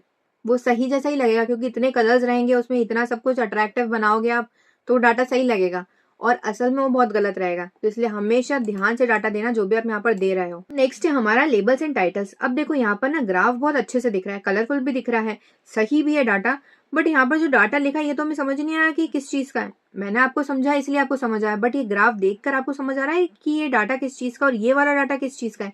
नहीं आ रहा है। तो उसके लिए हमें लेबल देना पड़ेगा, एक्स एक्सिस के लिए भी और वाई एक्सिस के लिए भी। तो वो भी हम यहाँ पर दे देते हैं। देखो इसके लिए भी हमें फंक्शन को यूज करना पड़ेगा, तो फिर से हम पीएलटी को यूज कर रहे हैं। पीएलटी डॉट हम लेबल दे रहे हैं एक्स के लिए, तो एक्स लेबल आप लिख दो यहाँ पर और लेबल का नाम दे दो। हमारे लेबल का नाम क्या है? डेज है, तो डेज दे दो यहाँ पर। और सिमिलरली अगर आपको वाई वाले का देना है, अगर क्या देना ही पड़ेगा वाई का भी, तो ठीक है, वाई का भी हम दे देते हैं यहाँ पर स्टेप वॉक्ड। आप कुछ और नाम भी दे सकते हो। हाँ चलिए, हमने दोनों का लेबल भी दे दिया। अब इसको रन करके देखते हैं। एक और भी वैसे यहाँ पर कमी है, बट देखो अब ज्यादा अच्छे से लग रहा है, हमें समझ भी आ रहा है कि अच्छा ये वाला डाटा एक्स एक्सिस का क्या है और वाई वाला है हमारा डाटा स्टेप वॉक का। अब यहाँ पर टाइटल भी नहीं लिखा है, अभी भी इतना अच्छे समझ नहीं आ रहा है। टाइटल लिख देंगे और अच्छे समझ आएगा। तो चलिए यहाँ पर टाइटल भी दे देते हैं। ये अनादर फंक्शन है डॉट टाइटल, जो हमें पीएलटी फिर से प्रोवाइड करता है, जिसके लिए हमें पूरा कोड लिखने की जरूरत नहीं है। बस इसको कॉल लगाओ और इसमें डाटा दे दो या फिर इनपुट दे दो, आप बोल लीजिए। ठीक है, तो टाइटल क्या रखना चाहते हो आप? मैं रखना चाहती हूँ डेली वॉकिंग प्रोग्रेस। चलिए रन करके देखते हैं। देखिए अब सही लग रहा है हमारा ग्राफ, अब पूरा कंप्लीट लग रहा है, पहले इनकम्प्लीट लग रहा था। ठीक है, आई होप आपको समझ आ गया होगा लाइन ग्राफ कैसे क्रिएट किया जाता है। ग्रिड का मतलब क्या होता है वो भी मैं आपको बता देती हूँ। देखो ग्रिड मतलब चेक्सेस होती है। आपने स्कूल में देखा होगा, स्कूल में अगर आपको कोई सी भी ग्राफ बनाया जाता था, तो ग्राफ नोटबुक होती थी ना, उसमें चेक चेक्स बने होते थे, बस उसी का मतलब ग्रिड होता है। हाँ वैसे हमारे स्कूल में भी था, बट वो लोग खुद ही प्रोवाइड करते थे मैथ्स की मैनुअल, जिसमें ज्योमेट्री की नोटबुक भी होती थी और पीछे ग्राफ के 4-5 पेजेस होते थे। कुछ अलग ही टॉपिक हो गया, पर ठीक है। तो चलिए अब इसका ग्रिड भी बना लेते हैं। ग्रिड का सिंटेक्स देख लीजिए आप। फिर से पीएलटी को यूज करेंगे और ग्रिड वाली फंक्शन को कॉल लगा देंगे। ठीक है जी, चलिए अब रन करके देखते हैं इसको। कितने अच्छे से लग रहा है, अब और ज्यादा बेहतर लग रहा है, क्योंकि ये जब आपने मार्कर सेट करे ना, आप देखो बिल्कुल जॉइंट वाले पे आ रहे हैं कि स्क्वायर का जॉइंट कहाँ पर है, वहां पर मेंशन करा। अब हमें ये भी समझ आ रहा है कि ये वाला जो है मार्कर, ये यहाँ पर 4 है और यहाँ पर इसका पॉइंट है 4500, ये वाला 3500 है, ये वाला 2 है। तो अब और ज्यादा अच्छे समझ आ रहा है। तो ग्रिड के साथ बनाओगे तो बेटर रहेगा। अब नेक्स्ट चीज है जो कि होती है लीजेंड। अब लीजेंड जो मैंने आपको समझाया था कि ये वाला ग्राफ किस लिए बना गया है और ये जो कलर है ये कौन से वाले डाटा को मेंशन कर रहा है, वो हमें बताना है। फिलहाल तो क्या है, एक ही डाटा मेंशन हो रहा है, मतलब कुल मिला के यहाँ पर जो लाइन बनी हुई है ना, ये एक ही है। अगर 2 लाइन वाला ग्राफ हमने यहाँ पर क्रिएट कर लिया, मतलब 2 डाटा को हम कंपैरिजन करवा रहे हैं, तो फिर ये कंफ्यूज हो जाएगा जो भी व्यूअर है, जो भी देख रहा है, कि ये वाले कलर ऑफ लाइन किस चीज को डिनोट करिए और सेकेंड लाइन किसके लिए डिनोट करिए। अब वो चीज ना बहुत एडवांस है, जो एमएल मॉडल में यूज किया जाता है, और वो एडवांस टॉपिक है, वो मैं आपको आगे समझाऊंगी। अभी सिर्फ ये समझ लीजिए कि लीजेंड हम कैसे बनाते हैं। ठीक है, बट लीजेंड मेनली उसमें यूज होता है, इसमें भी आप लिख सकते हो, बट जहां पर 2 डाटा को कंपैरिजन किया जा रहा है ना, वहां पर आप लीजेंड लगाना ही सही। अब देखो इसका सिंटेक्स है पीएलटी डॉट लीजेंड। अब उसके बाद अपना डाटा लिख दो, जो भी आप लिखना चाहते हो लीजेंड में। मैं यहाँ पर लिखना चाहती हूँ स्टेप वॉक, आप कुछ भी लिख सकते हैं। हाँ मुझे सिर्फ आपको बताना है कि कैसे लिखा जाता है ये। चलिए अब रन करके देखते हैं। अब यहाँ पर ना एक चीज आप ध्यान से देखना, मैंने यहाँ पर लिख तो दिया है, बट ये कुछ अलग ही आउटपुट बताएगा। देखो ये रहा लीजेंड आ गया। लीजेंड का काम है कि जहां जहां पर भी आपने पॉइंट्स लगाए ना, मार्कर्स लगाए, वो किस चीज को डिनोट करे, वो यहाँ पर शो कर रहा है, और वो कलर के साथ शो करेगा कि अच्छा ये वाला कलर किस चीज को डिनोट कर रहा है। जैसे हमने पहले एग्जांपल देखा था ना, अगर आपको याद नहीं है तो मैं आपको बता भी देती हूँ। देखो यहाँ पर हमने देखा था लीजेंड क्या होता है, 2 कलर्स हमने लिए थे, ब्लू और ऑरेंज। ब्लू किसको डिनोट कर रहा है और ऑरेंज किसको डिनोट कर रहा है, वो देखा था। वो जो विमेन और मेन वाला जो एग्जाम्पल लिया था ना, उसमें भी हमने लेजेंड लगाया है। ये वाला देखो यहाँ पर भी लगा है कि मेन किसको डिनोट करा है, कौन सा वाला कलर को, और विमेन किसको डिनोट करा है। तो ऐसी कंडीशन में बहुत ज्यादा इंपॉर्टेंट है, अदरवाइज अगर आप नहीं भी लगाओगे तो भी कोई दिक्कत नहीं है। ठीक है, अब आप सब सोच रहे होंगे कि यहाँ पर तो हमने पूरा लिखा था स्टेप वॉक, फिर ये सिर्फ ऐसे क्यों बता रहा है? इसीलिए बता रहा है कि आपने इसको एज ए लिस्ट पास नहीं करा है। अगर आप इसको एज ए लिस्ट पास नहीं करते हो तो ये एक ही कैरेक्टर लेगा, जो भी फर्स्ट कैरेक्टर होगा। अगर आप चाहते हो कि पूरा यूज करे तो एज ए लिस्ट पास करो। अब लिस्ट किस में स्टोर होती है हमने पाइथन वाले कोर्स में ऑलरेडी समझ चुके हैं, स्क्वायर ब्रैकेट में। स्क्वायर ब्रैकेट लगा दिया। चलिए अब रन करके देखते हैं। देखो अभी बिल्कुल सही से बता रहा है स्टेप वॉक। आई होप आपको समझ आ गया होगा कैसे ये पूरी चीजें काम करती है। अब देखो हमने यहाँ पर जुपिटर में तो ये वाला कोड बना के देख लिया। अब कोई ना कोई ये बोलेगा कि आपने बोला था कि वीएस कोड में भी हम चाहे तो बना सकते हैं, बट आपने बताया नहीं। मैं आपको बता देती हूँ वीएस कोड में भी कैसे लिखा जाता है। सेम कोड यहीं पे कॉपी पेस्ट कर रही हूँ। अब हम रन करके देख लेते हैं इसको। देखो इसने पूरा ग्राफ बना दिया है और कितना अच्छा लग रहा है। वैसे मेरे हिसाब से वीएस कोड बेटर रहता है क्योंकि इसमें पूरी चीजें नहीं लिखनी पड़ती है, इसीलिए बस। बट आपकी मर्जी, आपको जुपिटर यूज करना है, वीएस कोड यूज करना है। देखो सारी चीजें अच्छे से बता रहा है। ओके, सो आई होप आपको समझ आ गया होगा। अब एक और चीज, अभी फिलहाल तो क्या हो रहा है, वीएस कोड बोल लो या फिर जुपिटर बोल लो, ये पूरा ग्राफ सिर्फ टेम्पररी आपको बता रहा है, सेव नहीं हुआ हमारे सिस्टम में। हाँ, आपको रन करना पड़ेगा अगर आपको देखना है तो। अगर आप चाहते हो कि सेव हो जाए हमारे सिस्टम में, डाउनलोड होकर बता दें इमेज के फॉर्मेट में या फिर पीडीएफ फॉर्मेट में, तो आप इसको सेव भी कर सकते हो। आप इसको भी सेव कर सकते हो, बारग्राफ को भी सेव कर सकते हो, पाईचार्ट को भी सेव कर सकते हो, सबको सेव कर सकते हो। कैसे सेव करते हो उसका मैं आपको यहाँ पे सिंटेक्स बता देती हूँ। देखो सिंटेक्स लिखना, फिर से हम पीएलटी को ही यूज कर रहे हैं। डॉट सेव FIG, देखो यहाँ पर रिकमेंड भी कर रहा है सेव FIG। इसका मतलब है सेव फिगर। इस पूरे फिगर को आप सेव करो, जो पूरा एरिया जहां पर भी हमने चार्ट बनाया ना उसी को हम फिगर बोलते हैं, तो पूरे को आप सेव कर दो। और किस नाम से आप सेव करना चाहते हो ये भी आप लिख सकते हो। मैं चाहती हूँ ग्राफ डॉट PNG के नाम से यहाँ पर सेव हो जाए, क्योंकि हम इमेज को सेव कराना चाहते हैं। और देखो यहाँ पर मैं बता रही हूँ DPI का मतलब क्या होता है, डॉट पर इंच। यही मैंने आपको बताया था DPI का मतलब। देखो यहाँ पर लिखा है डॉट्स पर इंच। इसका मतलब है कि पिक्चर क्वालिटी सबसे बेस्ट होनी चाहिए जब भी आप इसको सेव कर रहे हो। हाई पिक्चर क्वालिटी होनी चाहिए ताकि हम जूम भी अच्छे से कर पाए हर एक डॉट को और पूरे डाटा को, बस इसलिए। तो अब इसका DPI में सेट करी हूँ यहाँ पे 300, ये सबसे अच्छा रहता है इसीलिए। चलिए अब हम इसको रन करते हैं। देखो अभी फिलहाल यहाँ पे कोई सी भी फाइल नहीं दिख रही। हाँ, अब यहाँ पर एक फाइल आ जाएगी ग्राफ डॉट PNG के नाम से। देखो ये ओपन हो गई है, इसको मैं यहाँ पे कैंसिल कर देती हूँ। देखो ये रही हमारी फाइल आ गई है ग्राफ डॉट PNG के नाम से, सेव हो गई है हमारे सिस्टम में। अब अभी तो मैंने PNG के नाम से सेव करी, मतलब इमेज फॉर्मेट में सेव करी। अगर आप इसको सेव कराना चाहते हो PDF के फॉर्मेट में और डाउनलोड करना चाहते हो अपने सिस्टम में, तो वो भी कर सकते हो। इसको फिलहाल के लिए कॉमेंट आउट कर दिया मैंने। अब हम इसको सेव करवा दें PDF के फॉर्मेट में। तो फिर से PLT डॉट सेव फिगर, इस पूरे फिगर को आप सेव करो। किस नाम से सेव करना चाहते हो, तो मैं चाहती हूँ ग्राफ डॉट PDF के नाम से सेव हो जाए। चलिए रन करके देखते हैं हम। PDF का आपको DPI देने की जरूरत नहीं है, इमेज फॉर्मेट में देनी होती है, उसका ऑलरेडी सेट रहता है। ठीक है, चलिए रन करते हैं अब देखना, अभी फिलहाल के लिए यहाँ पे PDF नहीं है, अब आ जाएगी। ये हमने डॉट शो लिख रखा है ना, इसलिए बार बार शो कर रहा है ये, वरना वो शो नहीं करेगा, डायरेक्ट डाउनलोड करके बता देगा सिस्टम में। ये देखिए हमारी डाउनलोड हो गई PDF के फॉर्मेट में। आई होप आपको समझ आ गया होगा कि ग्राफ कैसे क्रिएट करे जाते हैं, अलग अलग चीजें यूज करके कैसे उससे अच्छा प्रेजेंटेबल बनाया जाता है, और कैसे PDF या फिर इमेज फॉर्मेट में डाउनलोड भी किया जाता है। फिर से बोल रही हूँ, जब भी आप ग्राफ बनाओ डाटा को ध्यान से देखना है क्या डाटा है, क्योंकि शुरुआत में जब टेक्स्ट फॉर्मेट में रहता है हमें अच्छे समझ आ रहा होता है कि डाटा क्या है। जब भी ग्राफ में कन्वर्ट होता है ना, तो वो इतना अच्छा दिखता है कि हम डाटा पे नजर ही नहीं देते कि वो वैल्यूज क्या है डाटा में। तो देखो यहाँ पर क्या आपका ध्यान जा रहा है कि कौन सी डॉट कहाँ पर लगी, नहीं जा रहा है, बस हम ये देते हैं हाँ ये है, बिल्कुल सही है, डाउनलोड कर लो, बेस्ट है। इसीलिए जब भी डाटा दो यहाँ पर X और Y एक्सिस का सही से देना, गलत नहीं होना चाहिए, वरना ग्राफ पूरा ही अलग हो जाएगा। ओके,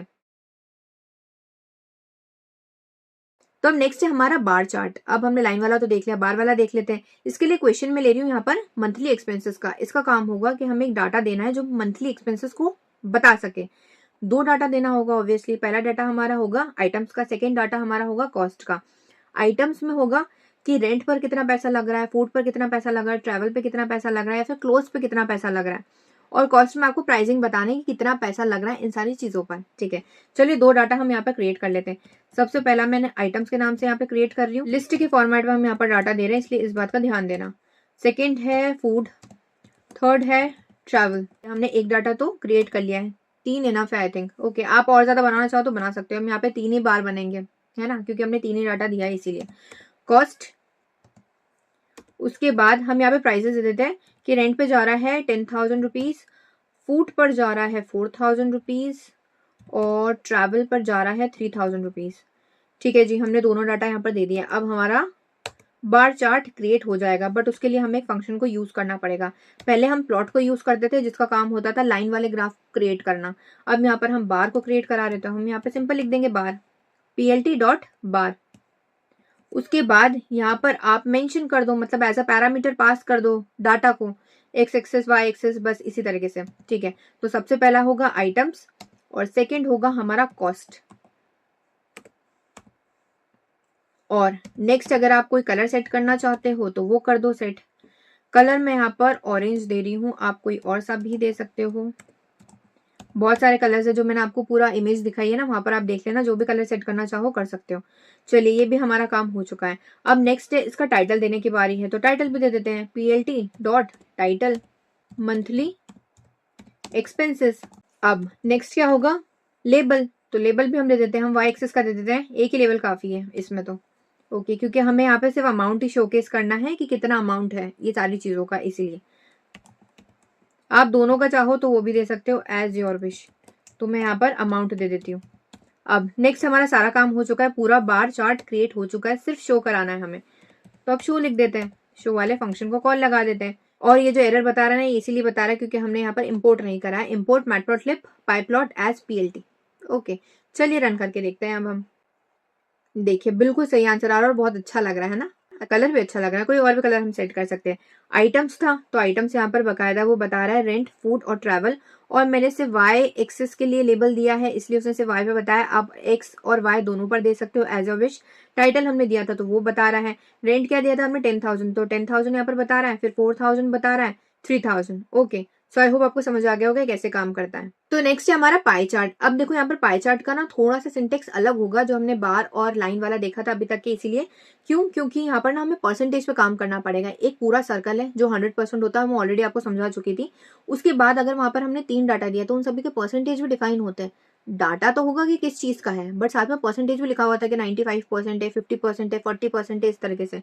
तो परसेंटेज को कैसे शोकेस करना है वो भी हमें यहाँ पर बताना पड़ेगा।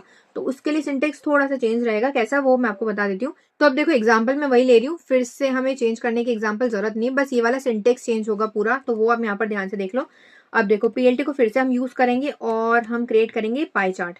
तो यहाँ पर मैंने पाई लिख दिया। अब इसका सिंटेक्स ध्यान से देखना, एक्स एक्सेस वाला आपको लिखने की जरूरत नहीं है, हम यहाँ पर वाई एक्सेस वाला लिख रहे हैं कॉस्ट, क्योंकि परसेंटेज हमें शो करना है कॉस्ट वाला कि 10,000, 4,000, 3,000।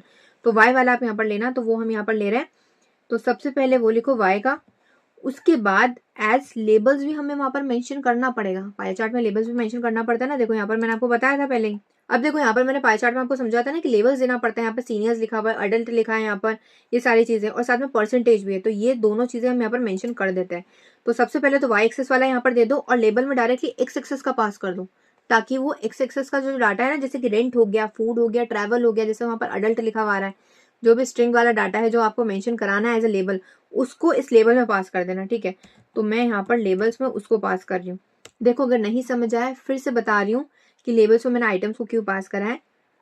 जो पाई चार्ट बनेगा उसमें परसेंटेज होगा ना कि इतना परसेंटेज रेंट का है, इतना परसेंटेज फूड का है, इतना परसेंट ट्रैवल का है, तो वहाँ पे as a string type of data as a label तो दिखाना पड़ेगा ना, तभी तो हमें समझ आएगा कि परसेंटेज है किस चीज का। तो स्ट्रिंग टाइप का डाटा कहाँ पर है, आइटम्स में, तो उसी को मैंने एज ए लेबल बना दिया। बस इतना सा काम करा है। और कॉस्ट मैंने यहाँ पर पास कर दिया, ऑब्वियसली आपको एक्स और वाई एक्सेस दोनों पास करना पड़ता है, बस इसीलिए।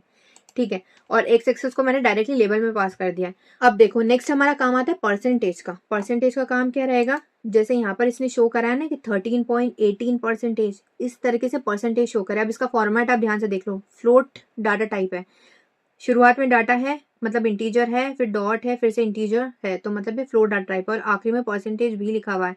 तो ये हमें बताना पड़ेगा हमारे टर्मिनल को, क्योंकि उसको अपने आप समझ नहीं आएगा। तो उसके लिए आप बता दो, ऑटो पीसीटी का मतलब होता है परसेंटेज बता रहे हैं किस हिसाब से हमें प्रिंट कराना है। अब प्रिंट कराने के लिए देखो मैं फॉर्मेट लिख रही हूँ, मैं चाहती हूँ परसेंटेज के फॉर्मेट में प्रिंट कराए, इसलिए परसेंटेज का साइन लगा दिया स्टार्टिंग में भी एंड में भी।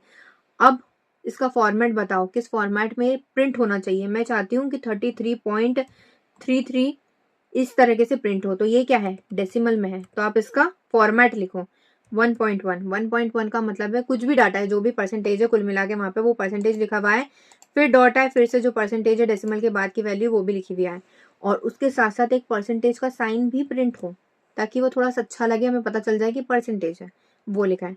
आई होप समझ आ गया होगा, फिर से बता रही हूँ ये वाला जो परसेंटेज है ना, ये वो परसेंटेज है जो परसेंटेज हमें प्रिंट कराना है।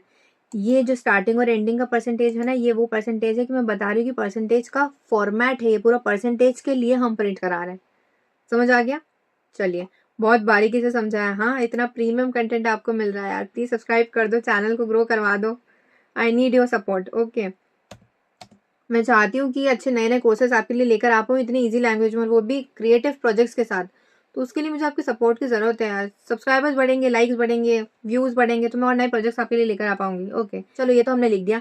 अब हमें बताना है जो सर्कल में जो पाई चार्ट प्रिंट होगा, ये कैसे प्रिंट होगा। मतलब स्टार्ट वाली जो वैल्यू होती है ना, वो टॉप पर होनी चाहिए और फिर ये पूरा सर्कल प्रिंट होना चाहिए। तो उसके लिए मैं यहाँ पर बता रही हूँ कि स्टार्ट होगा, स्टार्ट एंगल होगा इसका 90।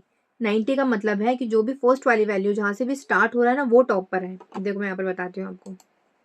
देखो जो स्टार्ट हो रही है ना, वो वैल्यू यहाँ पर टॉप पर है और ये 90 डिग्री के हिसाब से शो करें। अब हम इसको रन करके देखते हैं।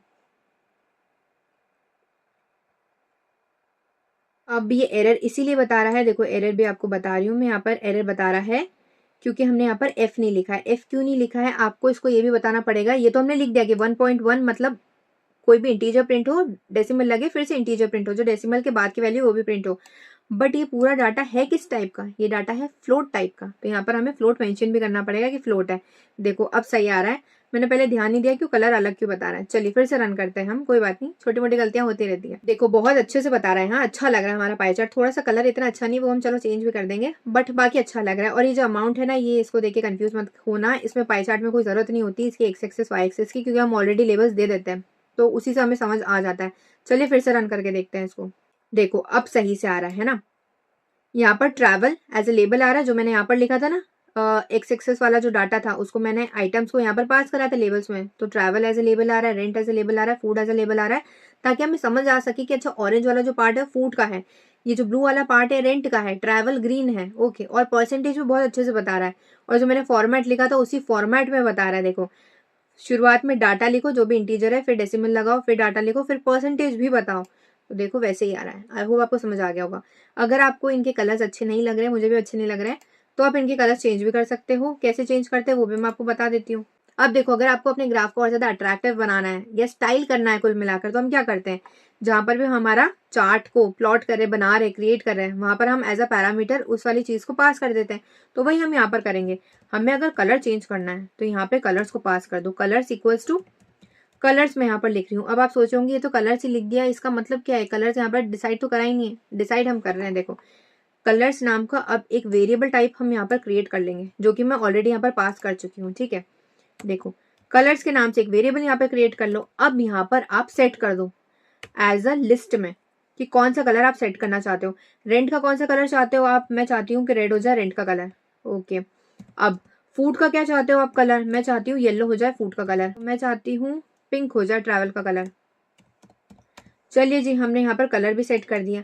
अब हम इसको रन करके देखते हैं। आई होप समझ आ गया होगा। फिर से बता रही हूँ, ये एक वेरिएबल पास करा है, ये एज अ लिस्ट पास करी जो हमने यहाँ पर क्रिएट करी है कलर्स के लिए, और यहाँ पे 3 डाटा था इसलिए 3 ही कलर यहाँ पर पास करें, और ज्यादा अगर आप चाहते हो तो वो आप पास कर सकते हो। चलिए रन करके देखते हैं अब हम। अब देखिए बहुत अच्छा लग रहा है हमारा पाई चार्ट, पहले अच्छा नहीं लग रहा था। मैंने आपको क्या बोला था, कलर से बहुत ज्यादा फर्क पड़ता है। हाँ, तो अगर आपको अट्रैक्टिव बनाना है तो अच्छा सा कलर यूज करो। ठीक है, वैसे रेड से आप थोड़ा सा लाइट कलर भी यूज कर सकते थे, वो और बेटर लगता है, बट ये भी ठीक है। चलिए नेक्स्ट वाले टॉपिक पे चलते हैं हम। नेक्स्ट है हमारा स्कैटर प्लॉट। अब स्कैटर प्लॉट का मतलब क्या होता है, अभी तक हमने बार चार्ट देख लिया, पाई चार्ट देख लिया, लाइन ग्राफ भी बना के देख लिया। स्कैटर प्लॉट के नाम से आप समझने की कोशिश कीजिए। स्कैटर फॉर्मेट में जो मैंने आपको समझाया था कि जो भी डाटा रहेगा ना पूरा स्कैटर्ड फॉर्मेट में रहेगा। और इसका डेफिनेशन क्या होती है, scattered plot is used to analyse relationship and patterns between two numerical values. जब भी आपको कोई रिलेशनशिप फाइंड आउट करना है या पैटर्न फाइंड आउट करना है दो वैल्यूज के बीच में, तो फिर आप स्कैटर प्लॉट का यूज कीजिए। अब दो रिलेशनशिप जो फाइंड करें और दो वैल्यूज कौन सी होगी, एक्स एक्सेस और वाई एक्सेस वाली वैल्यू ऑब्वियसली। अब देखिए ये सारी डेफिनेशन अलग अलग वेबसाइट पे ना बहुत अलग अलग रहेगी और बहुत कंफ्यूज हो जाओगे आप। इजी लैंग्वेज में आपको समझाती हूँ। जो हमने लाइन ग्राफ बनाया था ना, कैसा बनाया था, इस तरीके से था हमारा लाइन ग्राफ। करेक्ट, यहाँ पर क्या होता था, जो भी आपको डाटा को शोकेस करना है, तो एक तो एक्स एक्सेस हो गया और वाई एक्सेस हो गया, और इन दोनों का कनेक्शन हम बना रहे हैं। आप देखो ना यहाँ पर रिलेशनशिप भी तो फाइंड कर रहे हैं, इन दोनों का रिलेशनशिप फाइंड कर रहे हैं और यहाँ पर हम शोकेस कर रहे हैं। हाँ, और बहुत सारा डाटा भी आप यहाँ पे शोकेस कर सकते हो। यहाँ पर भले 5 ही हमने शो करा है, बहुत बड़े लेवल का भी आप डाटा शो कर सकते हो स्कैटर्ड प्लॉट में। अब इसको बस आप इमेजिन कर लीजिए कि डॉट्स के बीच में लाइन नहीं है। अगर लाइन नहीं है तो स्कैटर्ड प्लॉट हो गया, लाइन्स है तो फिर लाइन वाला हो गया ग्राफ ये। आई होप समझ आ गया होगा। बहुत ईजी लैंग्वेज में समझा है, क्योंकि हर वेबसाइट पे आपको अलग अलग चीजें मिलेगी और बहुत कंफ्यूज हो जाओगे। बस लाइन वाला ही ग्राफ है, उसके बीच में लाइन नहीं है, तो फिर वो स्कैटर्ड वाला प्लॉट हो गया। आई होप समझ आ गया होगा क्या मतलब होता है स्कैटर्ड प्लॉट का। अब ये कहाँ पर यूज होता है? जब भी आपको रिलेशनशिप फाइंड करनी है और दूसरा रिग्रेशन फाइंड आउट करना है। अब ये जो रिग्रेशन लैंग्वेज है मशीन लर्निंग की है, और स्कैटर्ड प्लॉट सबसे ज्यादा यूज मशीन लर्निंग में होता है। एक तो स्कैटर्ड प्लॉट होता है और एक टू लाइनर वाला जो ग्राफ होता है ना वो होता है। टू लाइनर वाला हम आगे समझेंगे क्योंकि वो थोड़ा सा एडवांस लेवल है, इसीलिए। एग्जाम्पल देती हूँ, आपको ये देखना है कि अभी फिलहाल कितना टेम्परेचर चल रहा है। जैसे कि इंदौर में कितना टेम्परेचर चल रहा है, तो शुरुआत में था 10 डिग्री, फिर हुआ 11 डिग्री, फिर हुआ 13 डिग्री, फिर हुआ 14 डिग्री। अगर आपको ऐसा कुछ भी प्रिडिक्ट करना है और कंटिन्यूस फॉर्मेट में प्रिडिक्ट करना है, तो फिर आप इस तरीके का स्कैटर्ड प्लॉट यूज कर सकते हो। स्कैटर्ड प्लॉट उस तरीके से टेम्परेचर जहां पे भी रहेगा वो डाटा रहेगा, वहां पर डॉट बना देगा, तो वो हो गया हमारा स्कैटर्ड प्लॉट। आई होप समझ आ गया होगा आपको अच्छे से। अब देखिए इसका कोड कैसे बनाया जाता है वो हम देख लेते हैं। यहाँ पर मैं एक एग्जाम्पल ले रही हूँ। एग्जाम्पल है स्टडी आवर वर्सेज मार्क्स। मतलब स्टूडेंट है, उसने किसी ने 1 घंटा पढ़ाई करी, किसी ने 2 घंटा पढ़ाई करी, किसी ने 5 घंटे पढ़ाई करी है। उस हिसाब से उनको कितने कितने मार्क्स आए ये हम यहाँ पर डिस्प्ले करा रहे हैं। आप कोई और सा भी एग्जाम्पल ले सकते हो एज योर विश। मैं फिलहाल ये वाला एग्जाम्पल ले रही हूँ। हाँ, अब देखिए यहाँ पर मैं आज ले रही हूँ। आप फर्स्ट वाला भी एग्जाम्पल ले सकते हो जो हमने लाइन वाले में लिया था ना, वो भी। अब यहाँ पर हम डाटा दे देते हैं 3, 4, 5। ठीक है, तो यहाँ पर हमने डाटा दे दिया है। अब इसके बाद सेकेंड वाला वाई एक्सिस के लिए भी हम यहाँ पर डाटा दे देते हैं, जो कि होगा 40, 50, 65 और 30 और फिर 2। चलिए यार 20 दे क्या, चलो 90 दे देते हैं। चलिए हमने ये भी दे दिया डाटा भी। अब इसके बाद हमें स्कैटर प्लॉट को क्रिएट करना है। इसका सिंटेक्स देख लो, पीएलटी को यूज कर रहे हैं, डॉट स्कैटर वाले फंक्शन को हम यूज करेंगे। देखो ये रिकमेंड भी कर रहा है, स्कैटर वाले को हम यहाँ पे यूज कर रहे हैं। अब हमने इस वाले फंक्शन को कॉल तो लगा दिया, पैरामीटर भी पास कर दो। यहाँ पर पैरामीटर हम यहाँ पर पास कर देते हैं। फर्स्ट पैरामीटर हमारा होगा आर्ट्स का, सेकेंड पैरामीटर होगा हमारा marks. X axes Y axes दोनों को पास कर दिया है। कलर क्या चाहते हो आप इन डॉट्स का, वो भी आप पास कर सकते हो, क्योंकि स्कैटर्ड प्लॉट में तो डॉट ही होगा ना, इसलिए आपको मेंशन करने की जरूरत नहीं है। और अगर आप ऐसा ट्रायंगल शेप हो या मार्कर अलग अलग चाहते हो तो वो आप मेंशन कर सकते हो एज अ विश। मैं अभी थोड़ा सा सिंपल ही बना रही हूँ। चलिए रेड हमने यहाँ पर मेंशन कर दिया। अब इसके बाद एक्स एक्सेस और वाई एक्सेस का आप लेबल भी दे सकते हो, तो पीएलटी डॉट एक्स लेबल। तो आप लेबल क्या देना चाहते हो? मैं चाहती हूँ यहाँ पर एक्स में आ जाए स्टडी आवर्स, और वाई में क्या चाहते हो आप? वाई में मार्क्स आ जाए, पीएलटी डॉट वाई लेबल। तो यहां पर हम लिख देते हैं मार्क्स। अब आप टाइटल भी दे दीजिए, क्योंकि बिना टाइटल और लेबल के ही यूजलेस है, किसी को भी कुछ भी समझ नहीं आएगा, आप भले कितना ही अच्छा बना लो। चलिए उसके बाद हमने यहाँ पर दे दिया है टाइटल स्टडी वर्सेस परफॉर्मेंस दे क्या, चलिए परफॉर्मेंस दे देते हैं। पीएलटी डॉट शो, हमने हमारा पूरा प्लॉट क्रिएट कर लिया, अब सिर्फ शो ही कराने का काम है। चलिए अब रन करके देखते हैं, एक बार मैं देख लूं मैटप्लॉटलिब है कि नहीं है। चलिए रन करते हैं। अब देखो बहुत अच्छा लग रहा है, सही से आ रहा है। देखो स्टडी वर्सेस परफॉर्मेंस भी आ रहा है, सारे लेवल्स भी आ रहे हैं, स्कैटर्ड फॉर्मेट में आ रहा है। और इसीलिए जानबूझ के मैंने यहाँ पर वैल्यू थोड़ी सी कम दी थी, 30 दी थी। अगर 30 नहीं देती, थोड़ा हाई वैल्यू देती ना, तो एक ही लाइन में आता, तो आपको अच्छे समझ नहीं आता है। स्कैटर्ड फॉर्मेट में तो अच्छे समझ आ रहा है। ज्यादा बड़े लेवल का आप डाटा भी दे सकते हो, वो भी बहुत अच्छे से मैनेज कर लेगा। देखो अगर आप ग्रिड देना चाहते हो तो ग्रिड भी दे सकते हो एज अ विश। हम यहाँ पे ग्रिड दे देते हैं ट्रू, कि आप ग्रिड भी दिखाई दो। तो देखो ये ग्रिड के साथ आ रहा है, ये भी अच्छा लग रहा है। एज अ विश, आपको जैसा सही लगे आप वैसा बना सकते हो। और ये हमने मिडिल मिडिल की वैल्यूज दी थी ना, इसलिए वो वैसा बता रहा है। सो आई होप आपको समझ आ गया होगा कैसे काम करता है ये स्कैटर्ड प्लॉट और ये सारी चीजें। अब थोड़ा सा एडवांस टॉपिक्स भी बचे हमारे, जो कि हम नेक्स्ट लेक्चर में देखेंगे। मुझे मेन ना आपको मशीन लर्निंग का बताना है कि मशीन लर्निंग में कौन कौन सी चीजें यूज होती है। स्कैटर्ड तो यूज होती है, बट ये थोड़ा सा मीडियम लेवल का टॉपिक है। जो एडवांस लेवल का है ना, वो मुझे आपको बताना है, वो मैं नेक्स्ट लेक्चर में आपको बताऊंगी, क्योंकि मुझे इसको एडिट भी करना है, अपलोड भी करना है। 4 दिन और चले जाएंगे, इससे बेहतर है कि ये वाला लेक्चर में अपलोड कर दो, आप देख लो। और जो मैटप्लॉटलिब का सेकंड पार्ट रहेगा ना, उसमें हम मेजर प्रोजेक्ट भी बनाएंगे। इसमें हमने जरूर प्रोजेक्ट नहीं बनाया है, छोटे छोटे क्वेश्चन सॉल्व करें, बट उसमें हम मेजर प्रोजेक्ट बनाएंगे। काफी क्रिएटिव रहेगा, यूनिक रहेगा, तो आपको काफी कुछ सीखने को मिलेगा। उसके साथ साथ ये भी देखेंगे कि नंपाई, पांडास, मैटप्लॉटलिब सबको कंबाइन करके कैसे यूज किया जाता है। और भी जो एडवांस टॉपिक्स मैंने आपको बोला एमएल का, वो भी हम देखेंगे। सारा एडवांस पार्ट रहेगा, तो उसको ज़रूर देखना और इसको भी देखना और शेयर भी करना। हाँ, और अगर आप पाइथन AIML फुल कोर्स देखना चाहते हो तो फुल कोर्स की प्लेलिस्ट की लिंक आपको डिस्क्रिप्शन बॉक्स में मिल जाएगी। हर एक लेक्चर में आपको AI के प्रोजेक्ट्स भी मिलेंगे और बहुत सारी नई चीज़ें भी मिलेगी, ऑटोमेशन का प्रोजेक्ट भी है उसमें।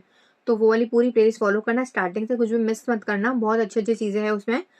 और अगर आपको लेक्चर अच्छा लगा हो तो प्लीज़ चैनल को सब्सक्राइब कर देना और शेयर भी कर देना अपने स्कूल कॉलेज ग्रुप में भी, फ्रेंड्स में भी, ताकि चैनल ग्रो हो सके और आपके लिए मैं और ज़्यादा नया नया कंटेंट लेकर आ पाऊँ। आपको इतना अच्छा कंटेंट मिल रहा है, कितनी ईजी लैंग्वेज में आपको समझा रही हूँ, स्टेप बाय स्टेप, है ना। वरना बहुत एडवांस टॉपिक है, इतना ईजी आपको लगता नहीं, वो मैं एक्सप्लेनेशन बहुत ईजी कर रही हूँ इसीलिए। तो प्लीज़ शेयर करना इसको और लाइक भी करना, कमेंट्स में बता देना कैसा लगा लेक्चर, कोई क्वेरी हो तो वो भी बता देना। और इसके मैं सोच रही हूँ प्रैक्टिस क्वेश्चंस भी प्रोवाइड करूँ, चाहिए क्या तो अभी से बता दो, क्योंकि एक कमेंट आया था मुझे पांडास का, वो उस टाइम पे मैंने क्रिएट नहीं करा क्योंकि किसी कमेंट ही नहीं आया था। मैंने पूछा था उस टाइम पे, किसी के आए नहीं, पांडास या नंपा में आई थिंक मैंने पूछा था, पर उस टाइम पर नहीं आया, अब आ रहे हैं। तो आप मुझे बता देना इसके प्रैक्टिस क्वेश्चंस भी आपको चाहिए क्या, तो फिर मैं सेकंड पार्ट में वो भी प्रोवाइड कर दूंगी, ठीक है। चलिए, thank you so much for watching, see you in the next video और नेक्स्ट पार्ट ऑफ मैटप्लॉटलिब।